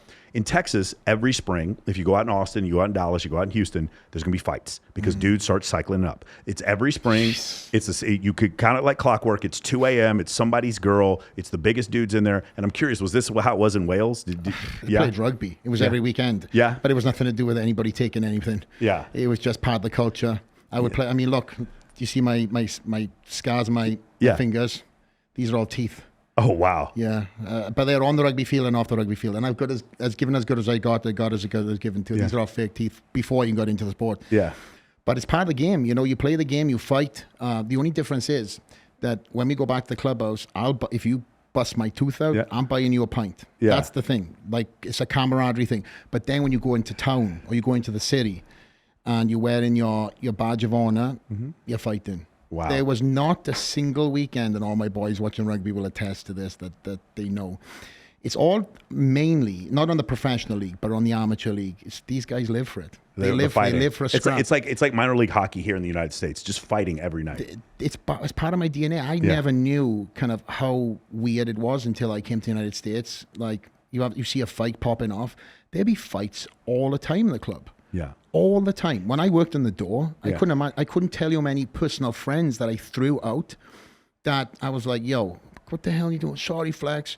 And then it gets, boom, they're outside fighting. These guys will be put in the drunk tank and they're out the next morning. Yeah. It's just part of it. Nobody gets arrested unless there's some damage done. So that is one of the things that's very different. So you've been to Austin, Texas, right? I worked on 6th Street for several years as a bouncer, and people would get into fights, and then they'd come back the next day and go get their credit card from the bar, and they were friends. And you know who the guy they came with? The dude they got in a fight. They got in a fight with, and no one went to jail. It was just so different back then. Texas is different. And like, now I live in Vegas, and I'll be honest with you, I know this sounds pretty toxic, but it's the one thing I miss the most. Really? Is that don't say that too loud. There was these brawls every night, and no one gets in fights here because if you even think about getting in a fight in a club in Las Vegas, security takes you to the bathroom and beats the shit out of you. You're done, bro, and they kick you out. And if you get kicked out of one MGM property, you're kicked out of MGM properties in Atlantic City, Macau, everywhere. It's like there's no way you can get in a fight here, and it's so different than what I remember. We're going out every night. There were brawls in Texas, and also now you don't really know who can fucking fight. Oh yeah, that's the other thing. That's the other thing. Because of MMA, there's this huge difference in this disparity in talent when guys are fighting. Yeah. Back then it was just like a rugby thing. It's part of the culture. It's part of the, like, you come home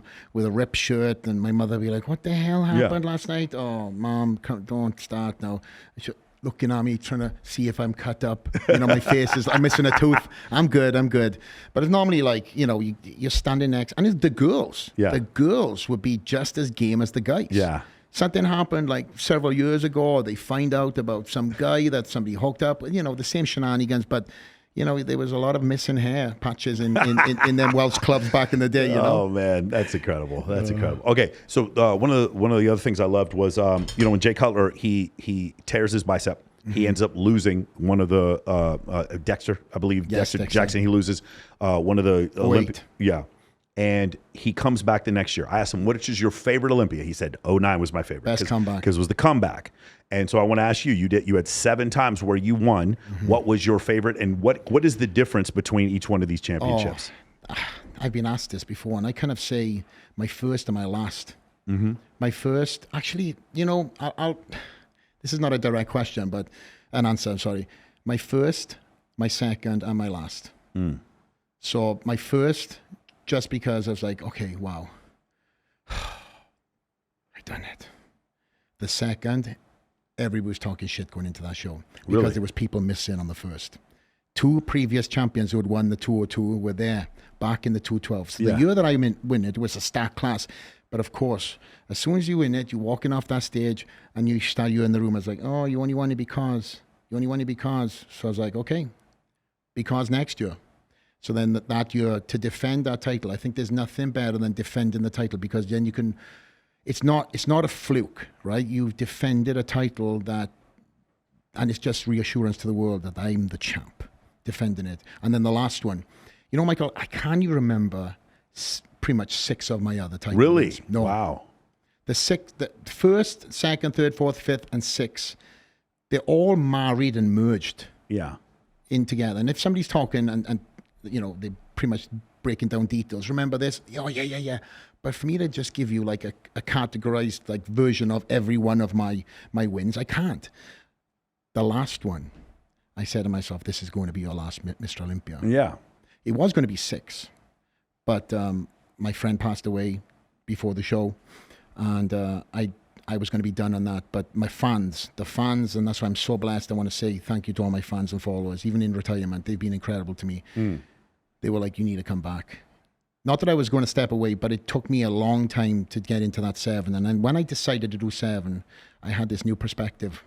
This version of me going into 7 was like, you have to be present. You have to remember everything. So I can remember putting my first step on that stairs going up. I can remember how hot the stage was. I can remember exactly where my mother was sitting. I can remember where certain people were yelling. I remember the details that I never could remember in any other show. And I also remember the feeling of giving that speech and saying this is going to be my last 212. So I know and they don't, each one of them, first, second, and 7th, none of them outweigh each other because they're all significant in their own right. And also winning Rookie of the Year is probably one of my other titles that I'm very most proud of too. I've heard stories about the shit talking that goes backstage and when you're up on stage. Is there a favorite shit talker or someone made you laugh when you were up there posing, anything like that? It was me, only. Yeah? You got to remember too, that the version that you see right now was not the version that I was when I was competing. I killed that guy off, be honest, to move on and to be that competitor. Otherwise, I'd be still on the stage competing for the Mr. Olympia. But when I got into that last week, going into that show, and I would go through this process, and shaving the beard was one of them. I would shave the beard off, and it was kind of like the paint that football players put on under their eyes, or whether boxers, when they put their gloves on, people talk about these various movements where, okay, it's war. And listen, you can say, well, Flex is bodybuilding. It's like, no, listen, I fucking tune my mind in for this stuff. So me shaving off my beard and looking in the mirror, that's a guy I only seen once a year. And that once a year is for the Mr. Olympia. So when I seen this little chin strap that I used to do and shave into my face, I was like, okay, I would turn into that guy. Press conference, borderline cocky. It was not the guy that I am 11 months of the year, 11 3/4 months of the year. But that week, when you go into that and you're doing the press conference, there's a confidence that used to come out. It was the alter ego. That's the Flex Lewis that I used to keep in my back pocket. Because when you're going into that show and that alter ego came out, I was unbeatable. There's a video that all of us have seen that is going viral, and you already know where I'm going with this. And Flex, do you know how many people didn't even realize this was you because you are much younger and you don't have a beard? And you know what I'm talking about? It's the 2011 British Grand Prix where there's this pretty blonde who is interviewing you in front of your wife, and she looks like she is about to jump out of her clothes and jump on you. And I'm sure you've had a million comments. I saw this on your YouTube. I see dating coaches show this video all the time. The argument about the dad bod, which is a myth, guys. It's a myth. Women are telling you they like the dad bod because they want you to stay at home and not fuck other women. Women don't like the dad bod. That is a myth. That is not true. That's just that's something that women say for comfort. Women like athletic men who have broad shoulders and six-pack abs. They say it because their husbands have the dad bod. Exactly. Exactly why. And they show, whenever they do the dad bod myth, they always show that video of you getting interviewed at the 2011 Grand Prix. Can you tell me, what do you remember? She looks like she's about to cry. And when they show the video, they cut your wife out of it. So they don't even realize, like, and my girlfriend is like, the audacity of this woman looking like she's going to fuck flex right there. You know, so can you tell me what's the story? But obviously you have a history. She knew you and your wife. What was that whole thing about? So this, just to say too, there's people that have been in my life for a long time that just have recently discovered that this was me, that I presumed they knew. Yeah. So when this video keeps on popping up, people will send it to me and go, Flex, is this you? Like, what? I've seen this so many times. I can't believe it's you. So this is not the comical side, because the reason why she got the way she did is because she was talking. My mother was supposed to be present in the show, and she was battling cancer. Yeah. So she got emotion. She got filled up full of emotion, and I was kind of fighting back the tears too. And I don't know how she was like biting her lip and everything else. If you told me she was on Molly, I would be like, okay, that makes sense. She was on Molly. I understand what was going on. But for the most part, it had nothing to do with anything that it's been spun into. But this is the meme that keeps on living. I got another meme too, but I'm sitting down. I don't know if you've ever seen it, but I'm sitting down on the sofa with a laptop. Yeah. And so many people send this to me because this has been ripped now, and I guess it's in like the anime space. Yeah. There's in all these different spaces. There's another one too where there's me, Micah Hearn, and somebody else, and there's like a geeky guy at the top, and he asks us bodybuilders, hey gods or whatever he calls us, and asking for advice. This has been going on. I mean, geez Louise, that British Grand Prix was 2011. Yeah. And this is the meme that keeps on going. I love it. I'm not even going to put an end to it. Have you talked to her about it? Never seen her since. You've never seen her since? I have not seen her since. Let's get her. Somebody needs to figure out where she is now, and let's get her to comment up. That's just unbelievable. Can you imagine how many times she's been blown up about that? For sure. I feel bad for her. I mean, it looks great for me. Don't get me wrong. Sure. But for her, everybody's like, "Is this you? What were you doing?" And she's obviously on to a different life right now. And at that point in time, she was also a sponsored athlete by Gaspar Nutrition. Okay. So that's how she ended up doing the interviews. And for sure, I think she was in media as well. But from what I've heard, because I did ask a couple of people where she's at, I guess she went like she's Instagramless. Okay. Wow. I do not know if it's because or has any bearing on this meme. Yeah. But I want to claim that. Listen. Incredible. You guys please pause the video, look up 2011 British Grand Prix with Flex Lewis. I think you just got to say Flex Lewis, woman bite their lip. Die laughing. It is so funny. Do you mind if I grab that? Yeah, go ahead, man. Thank you. I do want to ask you about this. You got your citizenship, and a lot of people are probably really interested in the route you took. You took the long route. To get your citizenship. Can you talk about, so what are the steps that you had to go through? Because obviously you come here on a visa, there's a point at which you're allowed to make money. I'm assuming, is it a sponsor that got you your work visa and then later on your citizenship? So how'd that work out? During one of them Tijuana trips, I took a fucking swim over the Yeah, that's how you get it. There you go. It took a long time, man, to be honest with you. So there's different visas that you can get.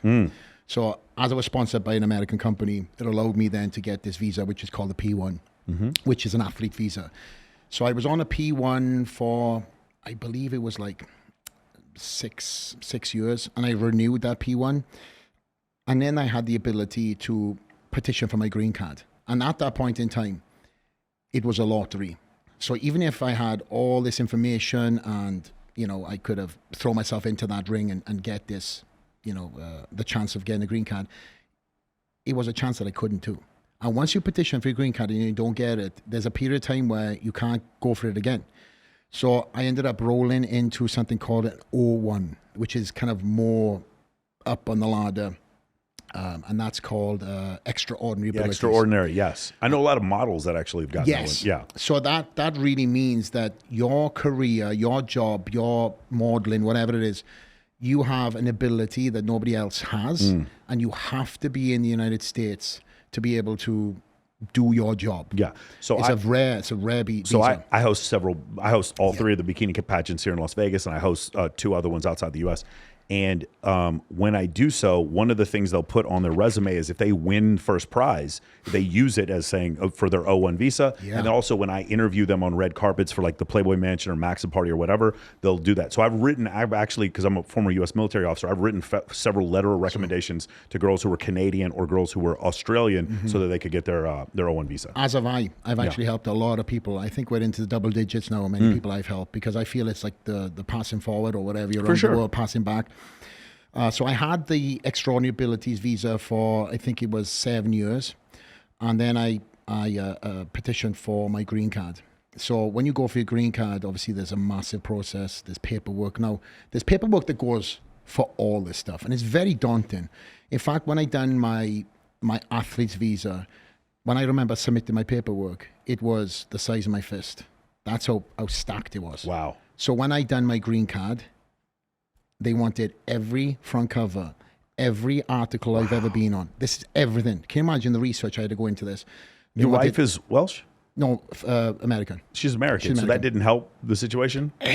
So that's the thing. I want to blow this for all you guys and girls that are out there listening to this, thinking that if you get married to an American, you're going to get an instantaneous visa. It doesn't work like that. Wow. And I've also heard this rumors because there's people who have found loopholes in doing this. I think there was one woman who had married 80 people to get visas. It was a bloody good business. Yeah. And then obviously people got caught on, and then I think a lot of gay guys would marry straight women just to get from different countries and stuff, and vice versa. There's so many different variables. But regardless, that was not available when I was coming through the process, unfortunately. So me and my wife were married. In fact, I think we had our first child at that point in time too. So that much paperwork. Every flight I'd ever taken out the United States had to be copied, put in. Every country that I'd ever visited in the period of time of me petitioning for this visa and the process that I'd been in the United States, I was traveling every single weekend at one point in time. So you can imagine how much stuff I had to dig up. And it was a very daunting process because you miss one thing in that and you just get put back to the line. They'll send it back to you and you go through that process again. It's not cheap either. So that process ended up, I can't remember how long it took, but there was because of Trump coming into his presidency, I was in Obama and I had submitted it and I was just about to come up for review. When Trump came in, he put a stop on everything because he was saying there was too many immigrants coming into the country and there was new policies that he wanted to look into. And listen, regardless of your political view, I understand the process. And, there's a lot of people in this country that shouldn't be in this country. And there should be due diligence made. This country is a fucking incredible country. Sure. I'm very proud to live here. Unfortunately, I got caught on that early stage of Trump coming into presidency. So it prolonged my green card an extra year and a half. So I had to ask for a extension. So every time I left the United States, I had to go into secondary. Every single time. Every time I went overseas, obviously secondary, they look at me, bodybuilding, strip search. I've missed so many flights during that time because of that. So when I tell you, mate, that I've truly earned my citizenship, I truly have. For sure, yeah.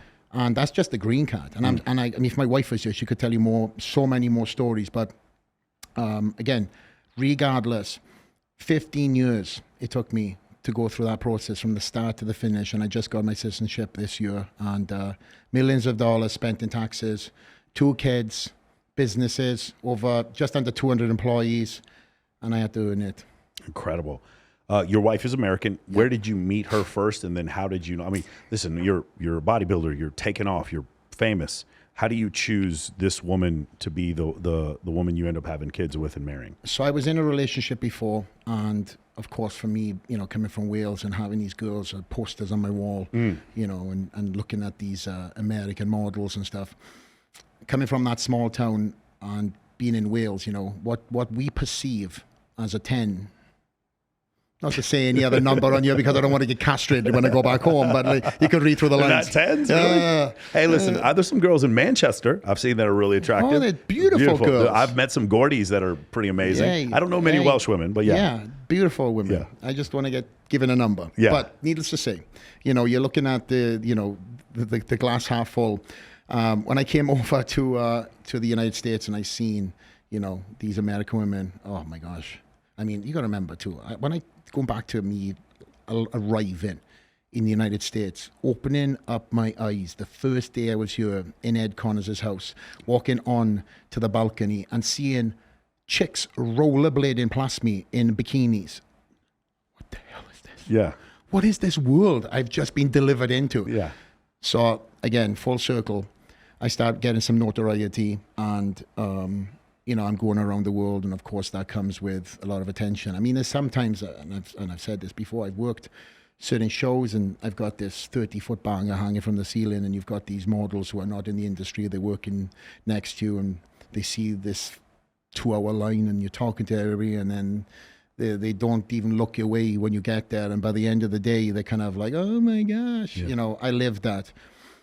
I also realized fast enough that if I lived that lifestyle, it was going to be a detriment to my career. The late nights chasing this and that. And I also, through being friends with a number of different athletes outside of the sport of bodybuilding, because I've never kept myself in that box, as you know. Yeah.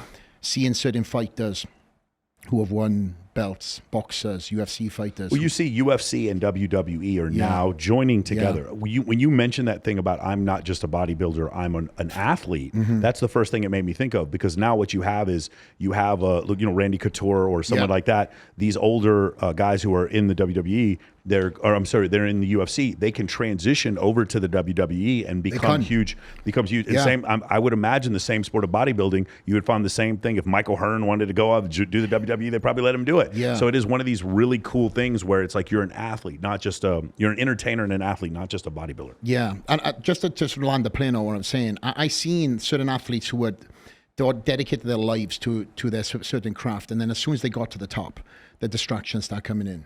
The nightclubs, the chicks, and everything else. And listen, you can put your toe in that world. You can live, that certain lifestyle to a certain extent, get the taste of it, enjoy what you've worked hard for. But a lot of these guys couldn't put it away. It was free. It was every night. And then it becomes the detriment to their career. And I've seen guys who have worked their ass off to get to the top, lose it all in an instant. So I lived my life, before I met my wife. I realized straight away when I met my wife, and obviously for me, I chase everything that I want. And that sounds horrible, but my wife had won the Miss USA when I met her. So I was like, oh, hello. And then when we started talking, I was like, she's different. So I feel like I'm very alpha male. And in talking to her straight away, I realized that she was different, very business savvy. She competed. She lived that lifestyle. She understood that lifestyle, but she was done. So when we got together, she actually won a couple of pro shows too. We just connected fast. Two different worlds. She came from a world where her parents were very affluent, completely different combined. Again, her and me getting together, whatever you want to call it, it just hit. I realized that she was completely different. We spoke a certain language. She wanted to see the best version of me. And I was doing a lot of stuff on my own at that point in time. So when we started hanging out and she's seen that, she'd walk into the room. In my living room, I'd have all my fan mail all over the floor, all my T-shirts for sale. And they were all going to different countries. And back then, you had to handwrite everything. So I thought, and she's like, that there's something called Shopify where you just hit this button and it spits out everybody's addresses. Yeah. Really? So I was like, what else do you know? Again, I was doing everything myself, didn't realize the most simplest of things, or, just didn't put more knowledge into it. And she kind of came in and changed my life. We got together. I never lost a single show, never lost a single point. Wow. We've traveled the world together, and she's made me into the much better business person that I am. So she helped you, like, again, one of my favorite books is Buy Back Your Time by Dan Martell. It was the idea of just finding people in your life that make your he recommends you hire people that give you back your time. Don't hire people to scale your business. And so that she's probably one of the first people to help you with that. And then I can also imagine like the dieting. Like obviously your wife is going to be a big part of the eating and the dieting and the sleeping and all that entire schedule, especially if you go into monk mode while you're training. Yeah, she was in school. She was doing a master's degree when we met. So I was competing for first couple of pro shows, and yeah, just how she understood everything. She never was on my ass about stuff. There was two versions of me, right? There was the off-season version of me, and then there was the focus version of me. And I knew it was very difficult to deal with when I was in prep, because this just, especially when you win the title too, this title comes with a lot of responsibility. It also comes with a lot of pressure. And every single year I just felt, there was another guy that was supposed to take the title. Yeah. So I always had to push hard. I always had to go the extra mile. And then when I was traveling around the world, there was a lot of time that I didn't see her for a month, Wow. So I had to leave her at home and handle business. But in that being said, you ask anybody who's around me, she's boss bitch. Yeah. And I say bitch, she's not a bitch, but you know what I mean? Before she castrates me. She handles business. She's the CEO for several other businesses. People answer to her over me. And, we have a incredible dynamic where we just work collectively together. And yeah. There's all this talk about alpha male, alpha female, sure. submissive and all this bullshit. No, we are two different people driven by a common interest and a common goal. Built an empire together. Dominating. Yeah. Dominating. She knows that she can't do what I do, and I know what I can't do what her do. Synergistically, we came together, yin to the yang, two different worlds coming together, and our goal was to create, an empire. And obviously, she's the mum of my two kids. And what I admire the most about my wife was she was running business from the hospital bed. Wow. Whilst giving birth. So did you have your first child when you were still competing, or has it been in the last 5 years? My oldest is 8. Oh, wow. Okay. Yeah. So you had it during the middle of your run. How was that sleeping, trying to sleep with a newborn? That's crazy. Let me tell you, the best thing that ever happened. Really? Because I found this sixth gear that I never knew existed. And when these guys that I kind of hear, it's like, oh, I don't want to have kids until I'm done competing. It's the best thing that ever happened to me. Wow. Because then it wasn't just me competing for myself and my wife. I was competing for this incredible little human that I brought into the world. That was my responsibility. And now I look at my daughter, who's turned into this confident, charismatic, beautiful young girl. She's got skills that I never had as a young person. At that age, she's doing stuff that she has the confidence that I had probably in my teens. But she's grown up around the sport. She sees a camera, she's on. Hi. Yeah. Incredible. But she also grew up knowing that, daddy had to be on the road. Yeah. So, my son now is 18 months. So when we found out that, my wife was pregnant, I had to make the decision whether I kept on putting my hat back to front and start consuming these 10 meals a day and blending chicken breast and rice, or I could really sit back and be like, man, I missed a lot of my daughter's younger years. Right. And I got to be present for this. So my retirement was on me. I made the retirement. I didn't have a coach. I didn't have politics. I didn't have an injury. I didn't have my wife. This was me. I made the decision. I sat in it. I then told my closest circle of circles about it. And I'll tell you this, everybody cried. Everybody's like, don't. You've worked too hard. You're so close. I know what I won the Mr. Olympia. I can tell you right now. I know I would have won the Mr. Olympia. But I also know that in winning the Mr. Olympia, I would have lost time away from my kid. Yeah. And I'm not a shitbag dad. I do everything for my family. There's a mindset shift that happened, and I'm on to new goals, new drives, new chapters, new circles, new everything.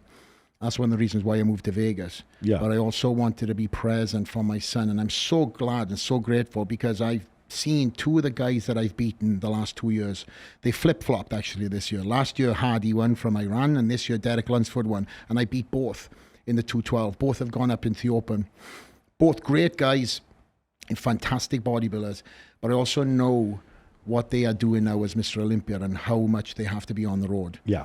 And that's what it be me. So now I've been able to not only see and be present for the birth of my son, be present for first steps, first words, first everything, and now on to chapters new. One of the things that makes this sport different from other sports is that if you're a retired American football player or a rugby player or an American basketball player or a baseball player, when you're done with your career, you go to the Hall of Fame, you do some appearances, you sign some autographs, and maybe you have like Michael Jordan with the shoes and sponsorships. When you're a retired bodybuilder, when you're a world champion bodybuilder, you can have weight training, you can have gear, what's it called? The equipment, Yep. the weightlifting equipment. You can have clothing lines, supplements, pre-workout, protein. You can have, I've seen these guys, they have their own, they're attached to TRT clinics. They open their own gyms. There's a huge, the busyness, the amount of different things and different businesses you can get into as a retired bodybuilder are more than I can think of almost any, maybe golfers, because they can play in the pro-ams or whatever, but the stuff that you guys do is pretty much, it's incredible. Jay Cutler is probably one of the guys that I looked at when I was competing and to see what he done in his Segway. Yeah. You ask somebody, when's the last time Jay Cutler competed? I mean, it's been a while. It was 09. But 09, yeah. But because he's evolved and he stayed so relevant, most people say, 3-4 years ago. But when you really think about it, it's been a minute. Yeah. And Jay has done years. Jay's done an incredible job of evolving and recreating his brand. But he's also been one of them guys who truly put himself into business when he was competing. And unfortunately, a lot of the bodybuilders, when they retire, they haven't done a good job of investing into other things outside of the sport. They've just focused on themselves, or more than anything else. The money they've made, they've invested into bad investments, fucking cars and wheels and rims and shit. Yeah. So Jay has always been that guy who has truly done it differently. So, when I was competing, I started investing into different businesses.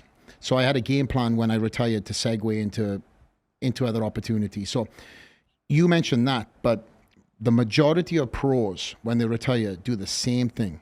They go into training, they go into apps, they go into this and that. There's only a few that I can remember, that I can think of, that truly separated themselves from the pack and really made more money than they did when they were competing. Yeah. And Jay is one of them. Yeah. I make more money now than I've ever done when I was competing. And I'm not just saying it, to flex. It's the truth. I was so dedicated to my craft that it eliminated me from doing so many different things. And I was excited actually when I retired, because then I could get into these things that were offered to me when I was competing, but the distraction of taking me into that would only have allowed me to dedicate maybe half myself to it. Sure. In fact, like when I retired, my businesses had all of me, and all my businesses skyrocketed up. When I was competing, they only had a half version of me. And obviously during that time, then I could only invest into the majority of stuff in the off season. And then pre-contest time, it was like, okay, don't bother flex. So you have Arsenal Strength. So you actually make equipment. Yep. Is it made in do you make it in Tennessee? Where do you have it made? Like Ironworks? Yep. American made, American steel. We're based out in Knoxville, Tennessee. Myself and my partners, Andrew Hall and Jamie Hall, along with my wife.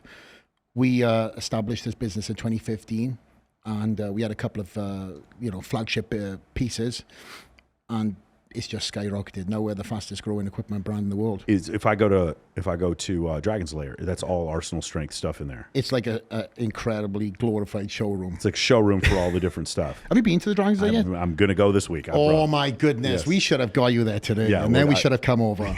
Because Can then you we would imagine? have sit. It's like, hey, hey, what's going on, man? I'm trying to move the microphone with my head because my arms don't work no more. I would have had I known that, I would have, because it would have kind of added to this podcast. Sure. What we've done is, in that gym, it's Vegas. Yeah. So, People don't understand. Vegas, the rest of the country has an obesity problem. This is not the same thing if you go to a gym in other cities. There's a few cities where people look really good. Parts of Miami, maybe Scottsdale, Dallas, Texas, But Las Vegas, because everyone here is competing for $250,000 cocktail server jobs, or they're trying to strip at the Rhino, these girls take the gym incredibly seriously. And so the dudes go to these gyms. There are certain gyms on certain times, like the LVAC over on the east side, or sometimes Fit Club LV, or sometimes, I'm sure your gym is like this too. There's tons of women in there that are trying to get in shape, and there's dudes in there in incredible shape. This is the most in shape city I've ever lived in my entire life. I agree to that too.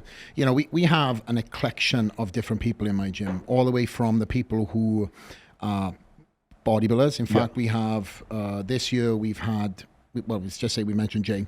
We've got Keon, who is the current 212 Mr Olympia. We've got Jen Dory, who's the Miss Olympia bikini. We have Shanique Grant, who's physique Miss Olympia, and then we've got all an abundance of UFC fighters and Bellator fighters that train at the gym. We've got, you know, celebrities like Dan Bilzerian, Hodge twins, etc., just to name a few.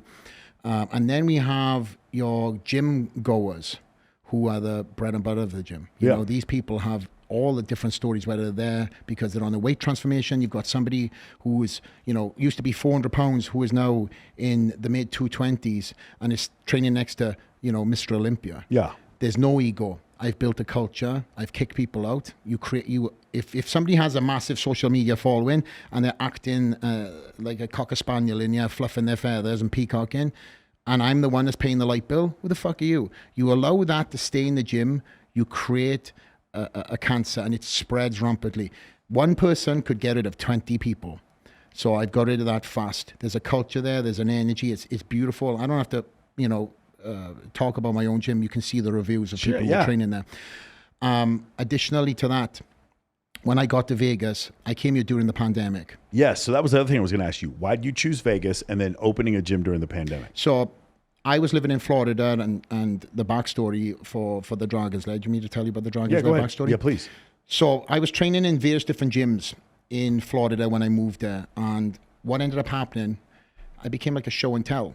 So I was training for the Olympia or whatever, various different shows, and there's people that would come in and they would literally give me part of the tour. Like I was part of the tour. Here's Flex, you know, hey, tell me, there's Cindy and John, say hello. They were thinking of joining, tell them where they should join. And I love my fans, I love my followers, I love the people, I'm a people person. But man, this was a daily thing. I'm on my headphones on, like tapping the shoulder. David Goggins has talked about this because he works out at City Athletic Club. Everyone knows that David Goggins is not a secret, works at the City Athletic Club over there in Summerlin. And no one fucking goes and talks to him. You know better than to go up to Jay Cutler said, I don't even go fucking and talk to him. So really, everyone knows he's there. He's one of the most famous authors in the world, and no one goes and fucks with him. Yeah, he runs past my house every day too, and I just give him a high and a buy. That's it. But what ended up happening was, I was like, this is just getting too much. And the straw that broke the camel's back. I walk in one day and there's about 50, 100, this is probably more like 50 something. People start clapping when I walk in. Like, what the hell is this? Slow clap, because kind of people are a little bit pissed off because I was supposed to be there at a certain time. Come and meet Flex Lewis, 6 weeks out from the Olympia.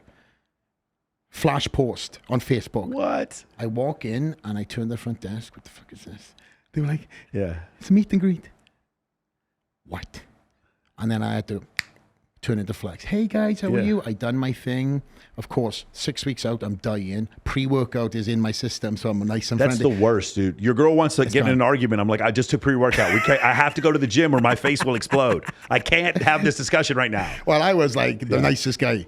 And then, of course, you know, suffice to say, I had a conversation with the front desk. This can't happen again. And it happened again. A couple of weeks later. So I exited that gym. I went to another gym, and let's just say it didn't pan out. So I ended up just contacting my friend who I know in the used gym equipment space, finding a warehouse in Boca Raton, which you can imagine isn't cheap. And I set up this gym. There was no rhyme to reason. I went up to Tractor Supply and bought, oh my God, a couple of hundred mats. This was a 9,000 square foot building. I started having deliveries of gym equipment, hand-selected, hand-picked, because obviously training around the world, I said, this is what my wish list is, and we started putting it together. And then it just started coming together, and people started finding out. People started knocking the door. Hey, I hear this is a gym. Nope.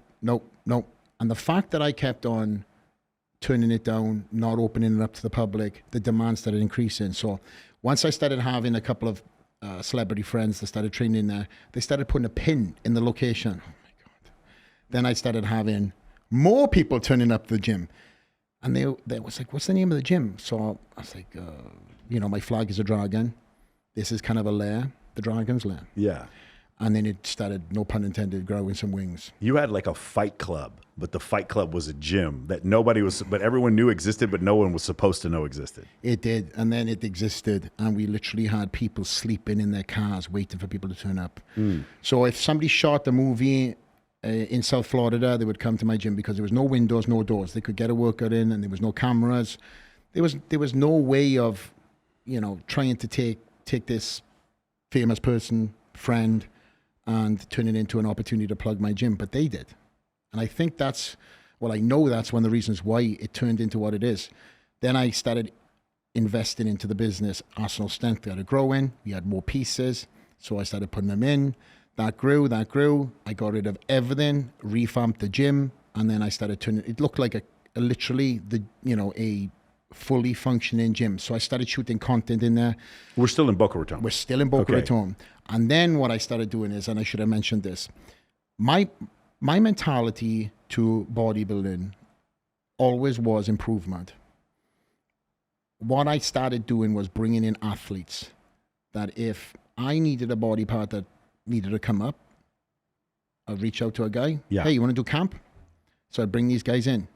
I brought in guys from the Middle East, brought in guys from Brazil, brought in guys from all over the world who came in and got their ass kicked every single day, as well as myself. And we just turned up every single day and put that work in.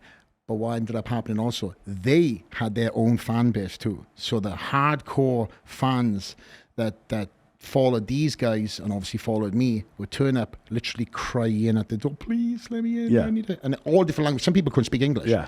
So, of course, me being the sucker I am, come on in, take pictures and everything else. And then pandemic hit. And myself and my wife, and this is kind of a long story short, looked at each other, like, what are we going to do with this gym? Everybody wants to come here. People are flying from all over the world. Everyone wants to do camp with you. And I said, I don't really want to own a gym. I never had any aspirations. A lot of bodybuilders want to own gyms, right? I never did. Nor did my wife. We said, we just got to invest into this. This is kind of like, it's like the writing's on the wall. So during the lockdown, we started looking at some buildings in South Florida, which was semi-open state. Yeah. But it was very weird times. People would be kind of like opening the doors from afar with masks on and all this shit. And then one of my best friends who was living out in Vegas, he was helping build Resorts World in Zouk. Yeah.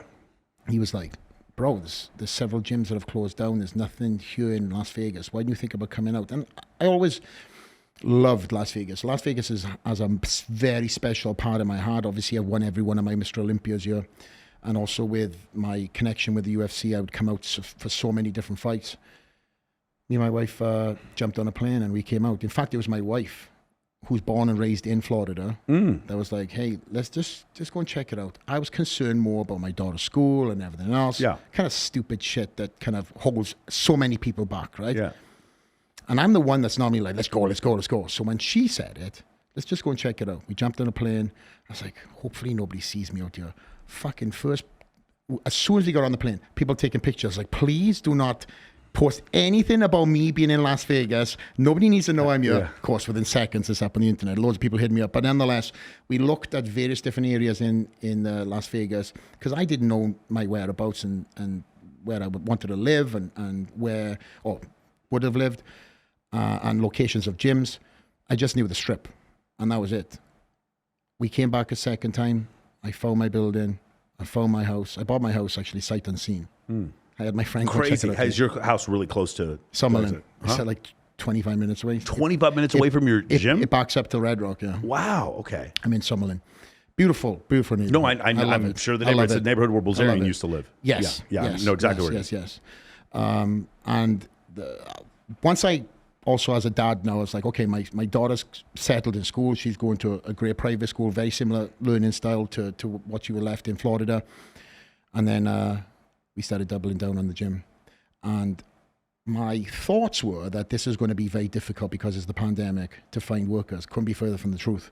We boarded up the fucking windows. We had guys coming in through the back door, working, done everything, got everything set up, ready to go. And we waited until a certain part of the tail end of the pandemic, because Florida was wide open. DeSantis is a savage. He was getting that state up and running. But obviously, you know, we all know the same people in Vegas, business-wise, but they also have to salute to certain people too. So they had to go with the guidelines. And when I told the world that I was opening up my gym in Las Vegas, we had literally people move here for the gym. Crazy. It's unbelievable. So there is no more, in Boca Raton, that no, property's not there we closed that building. It was never going to be open to the public. But what we done when we done the grand opening was we had over 100 VIPs that came in, paid their own way, came here on their own time, paid for hotels, all to support the grand opening. People have been locked down for 2 years. They were so excited about this new element of this new gym, and that's why we kind of put so much detail into the gym, because I don't know if you see my gym equipment. I have. But all the gym equipment's got like dragon scale in it, and the graffiti. I brought this award-winning graffiti artist in, and then there's this visual effect where you walk into the gym, low ceilings, and then it blows up into, you know, into the height that the ceilings they are. So it's all about visual and dramatic effect. And it's amazing to see fans that literally will come in only for the gym. They'll literally come in with their suitcases, so excited. So every single day, it's such a vibe, it's such an energy when you've got people walking in and they're just fans, and it's like Disneyland. You cannot get, you know, if you're having a bad day and somebody just has jumped on a plane for 24 hours all the way from Australia and they're like coming in, oh my God, I can't believe we're here. And I'm like, welcome home. We love to have you. Every single day is a new story. Every single day there's a person that's coming from some part, and it's turned into something beautiful. And that's why I pride myself in the culture and the members too. I got to recognize, as much as we are a big tourist gym, in fact, we're one of the number one tourist destination in the United States, gym-wise. I believe it. We have incredible members. You know, just like Gold's Gym, when I was training there, I was the tourist, and I used to see all these regulars that were training there and asking for pictures and stuff. Well, we got a lot of celebrities who are incredible for these fans that come in, because, you know, you mentioned Dan, right? Dan comes in, he's such a gym rat. He loves training. He trains fucking hard, always in shape. But he also gets his fair share of fans that come up to him too, respectfully. But nonetheless, you know, and how he conducts his business and how he treats his fans, I look back and I think, man, good dude, bro. Yeah, Dan never says no to anyone who asks him to take a picture. Yeah. He's a good dude. And I will say something about Dan too. Every time I've brought new pieces of equipment in, I got all these Mr. and Miss Olympias there.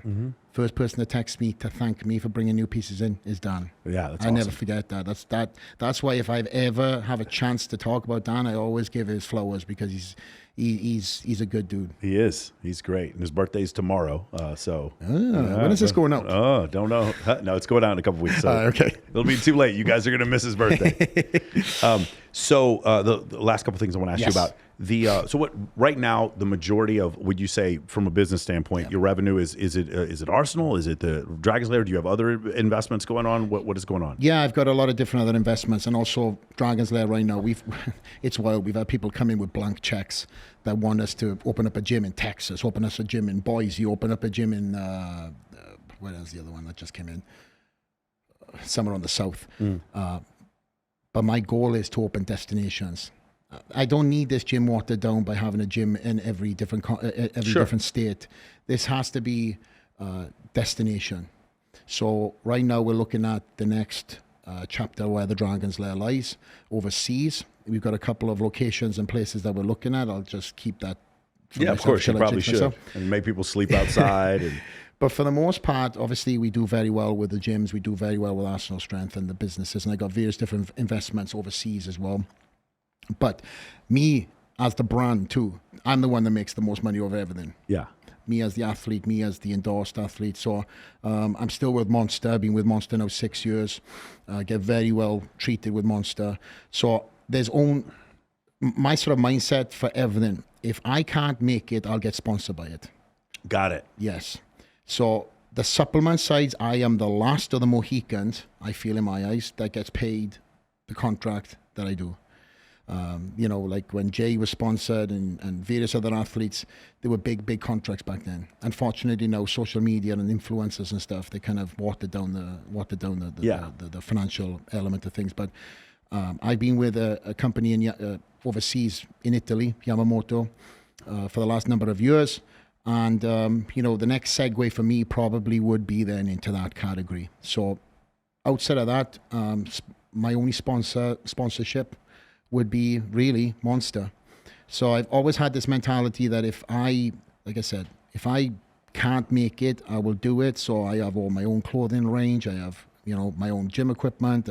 If I touch it, consume it, eat it, I have some sort of financial gain from it. I even have my own meals. Oh, really? Yes. Okay. All right. That's awesome. Yeah. So one of my, well, I should say was sponsored too, but Mega Fit, I've been with them since I was competing in the Mr Olympia, but I have my own signature line with them too and stuff. So, so the majority of the money that comes through is through me, the brand, the person, and then obviously the business is reinvested. And I got a lot of different irons in a lot of different businesses, way outside the scope of fitness industry. Sure. Too. A lot of things that nobody knows I'm into.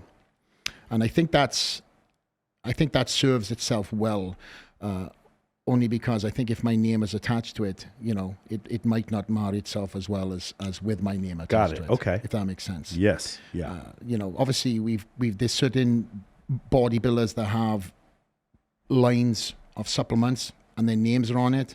I have no interest in that. Oh, got you. I see what you're saying. I have various different businesses the same way too. Got it. I think less is more. Last question I'm going to ask you is about your podcast. It is straight out of Dragon's Lair. Straight out of the Lair. Can you talk about where you started it? I mean, because I've seen other athletes like this do a podcast. Yours is very professionally done. Thank you. And you have a studio in the Lair. Yeah. So can you talk about what caused you to start it and why it's done so well? Believe it or not, my wife and myself were talking one day along with my videographer, and she says, "Why don't you have a podcast? Like, I am watching you literally talking to these friends of yours who are in big social circles, celebrities, champions, and this is a podcast. You're not talking about somebody's business. You're talking two friends." I was like, no interest, babe. No interest. I don't know. There's too many people getting a podcast. We should probably agree on. I said, unless it's a sign, I'll do a podcast. So my videographer turns on my YouTube page, which I just was putting out bodybuilding content. Yeah. And we had this monetized video that had been racking it up for God knows how long, a couple of years. It was like $8,000 sitting in the YouTube account. I was like, "There's your sign," she said. "There's your sign." I was like, "Okay, I guess that's my sign." So I went out literally that day, because that's how I work. I bought all the equipment. I consulted with one of my friends who's in this space, and we went and purchased, you know, I wouldn't say the top of the line, but as expensive as we can with certain things. And of course, I put more money into that then. And we just shot a couple of podcasts from my office. And from the first episode, you can see it's a complete mess. There's wires everywhere and all this stuff. But it's just friends talking. Yeah. And the first episode was me breaking the news that I was going to retire. Oh, wow. Okay. Yeah. I thought that was going to be the episode to do it, right? Yeah. Why not do it on my own podcast and also announcing that I'm going to be doing this? And then we had the Hodge twins. I've had Alex Amosi. I've had Jay Cutler. I've had Brian Shaw. I've had Wes Watson. I've had Bedros Koulian. I've had various different people from all over the just people who are friends of mine who are savages in their own space. And, my apologies if I'm missing out a couple of friends of mine. But again, you can see that this really has taken off, and I'm very proud of what we created. Consistency is key, right? Just like reps and sets in the gym. And at first I was like, I'll fit a podcast here. I'll do one year. But no, you have to be committed to this. You do, yeah. This is 109 for me. Wow. Yeah. I think I'm into 70 something. Yeah. And by the way, there's certain guests that won't go on your podcast until you break 100. Really? Yeah, there's a few that I've met, and I was wondering why they wouldn't come on, and then they told me why. I've never looked at anybody's numbers, to be truthfully honest. There's also some studies. Most podcasts don't get past 10 episodes. That's true. For me, you really have to go into this fully understanding you are doing this because you are providing a value for someone else, and you don't care how many people watch. and you need to have something supplementary to for your income, because Facebook ads or YouTube AdSense is going to be fucking you. They are not going to give you any money, bro. You get 2 million views in a week, and you're going to make like less than $4,000. Well, I say the word fuck way too many times, so I'm sure you have to bleep me out. Just like Bradley Martin told you, just don't say it in the first 3 minutes, and you should be good. All right. Well, I think that I've broken that rule. Yeah. I've said it way too many. I think me and Wes Watson broke my own record. There was 70 something F-bombs. Yeah.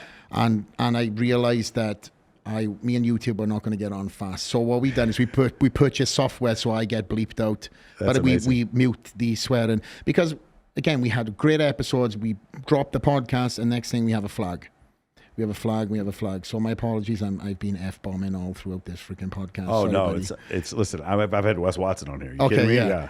But we've what I've ended up doing is moving now the podcast from my office, because again, consistency of shooting and trying to actually run business from my office, and leads and stepping over and people tripping over stuff. It was pretty expensive. It's a couple of pretty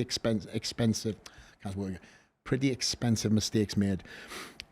So I built out the studio behind my office. I actually closed a section on my gym and opened up a section on my gym. So I used to have a Arsenal Strength showroom, which is a private showroom in my gym.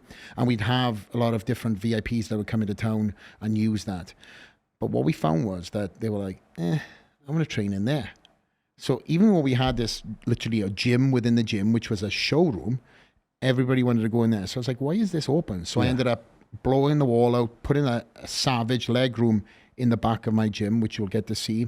And then the other portion of it, I closed off, boxed off, and then I cut access through my office into the podcast studio. And now I've just finished off Studio 2. So currently, right now, all my episodes are really tagged towards mindset. I love talking about how you get to greatness. Yeah. And greatness requires trauma. And there's a lot of trauma that's attached to a lot of different stories. And I wanted to kind of break away from that and bring more of my sense of humor, my genre to the new podcast. So we're not getting rid of the original Straight Outta Lair podcast. We're just doing an addendum to it. So we're going to have one vibe and another vibe, just like when you do your other podcast. Yeah, it's two just other podcasts. Yes. Yeah. So it's just a different podcast. That's incredible. All right, hey guys, listen. Thank you so much. This has been incredible, man. I really appreciate it. I love what you do, man. It's really great. It's very inspirational. People who give themselves permission. I think that's kind of where a lot of people lose themselves. A lot of my clients don't give themselves permission. I show them your videos. I show them Wes Watson's videos. I show them, like, these are people who give themselves permission to succeed. So, man, I just really want to thank you so much. I'm excited, dude. If you have me on your show, I would love to come on. Love it. Definitely happening, my friend. And you know what? This week I'm coming to. I know you're leaving here pretty soon. I'm going to definitely come to the Dragons. Well, let's get you in before the 12th. For sure. Let's do it. One more thing. This is probably somewhere around this time. We're going to be having the world's largest toy drive at the Dragons Lair. It's going to be Dan Fleischman putting that together. It's going to be from 9 a.m. to 6 p.m. I'm going to be one of the hosts there for the world's largest toy drive. It's going to be incredible. So we're going to have all these influencers here in Las Vegas coming out to support you. Where can everybody find you, Flex?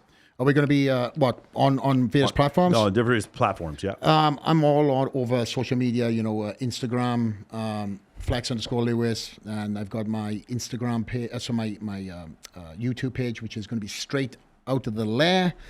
We have the Dragons Lair page. I'm not hard to not find. You guys just put Flex and I think it pops up straight. But just to circle on the last thing about what Dan Fleischman has created. Yeah. He is doing that 10-stop tour.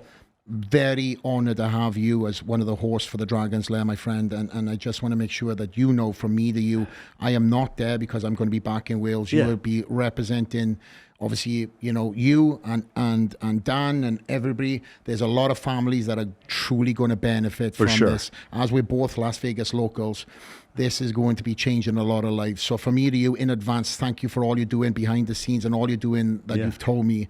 I'm excited to see what happens here in December. Well, thank you for letting us use your gym. And I think what we need to do is get Dan Fleischman on the bench press. What do you think? Oh, he will never invite me to anything again. Hey, bro, we're starting with 315 on the bench. Ready? You excited? Guys, thank you guys so much for joining us. Thank you for all the new subscribers. I really do appreciate it, man. I've been trying to get some good guests for you, and I will see all of you next week.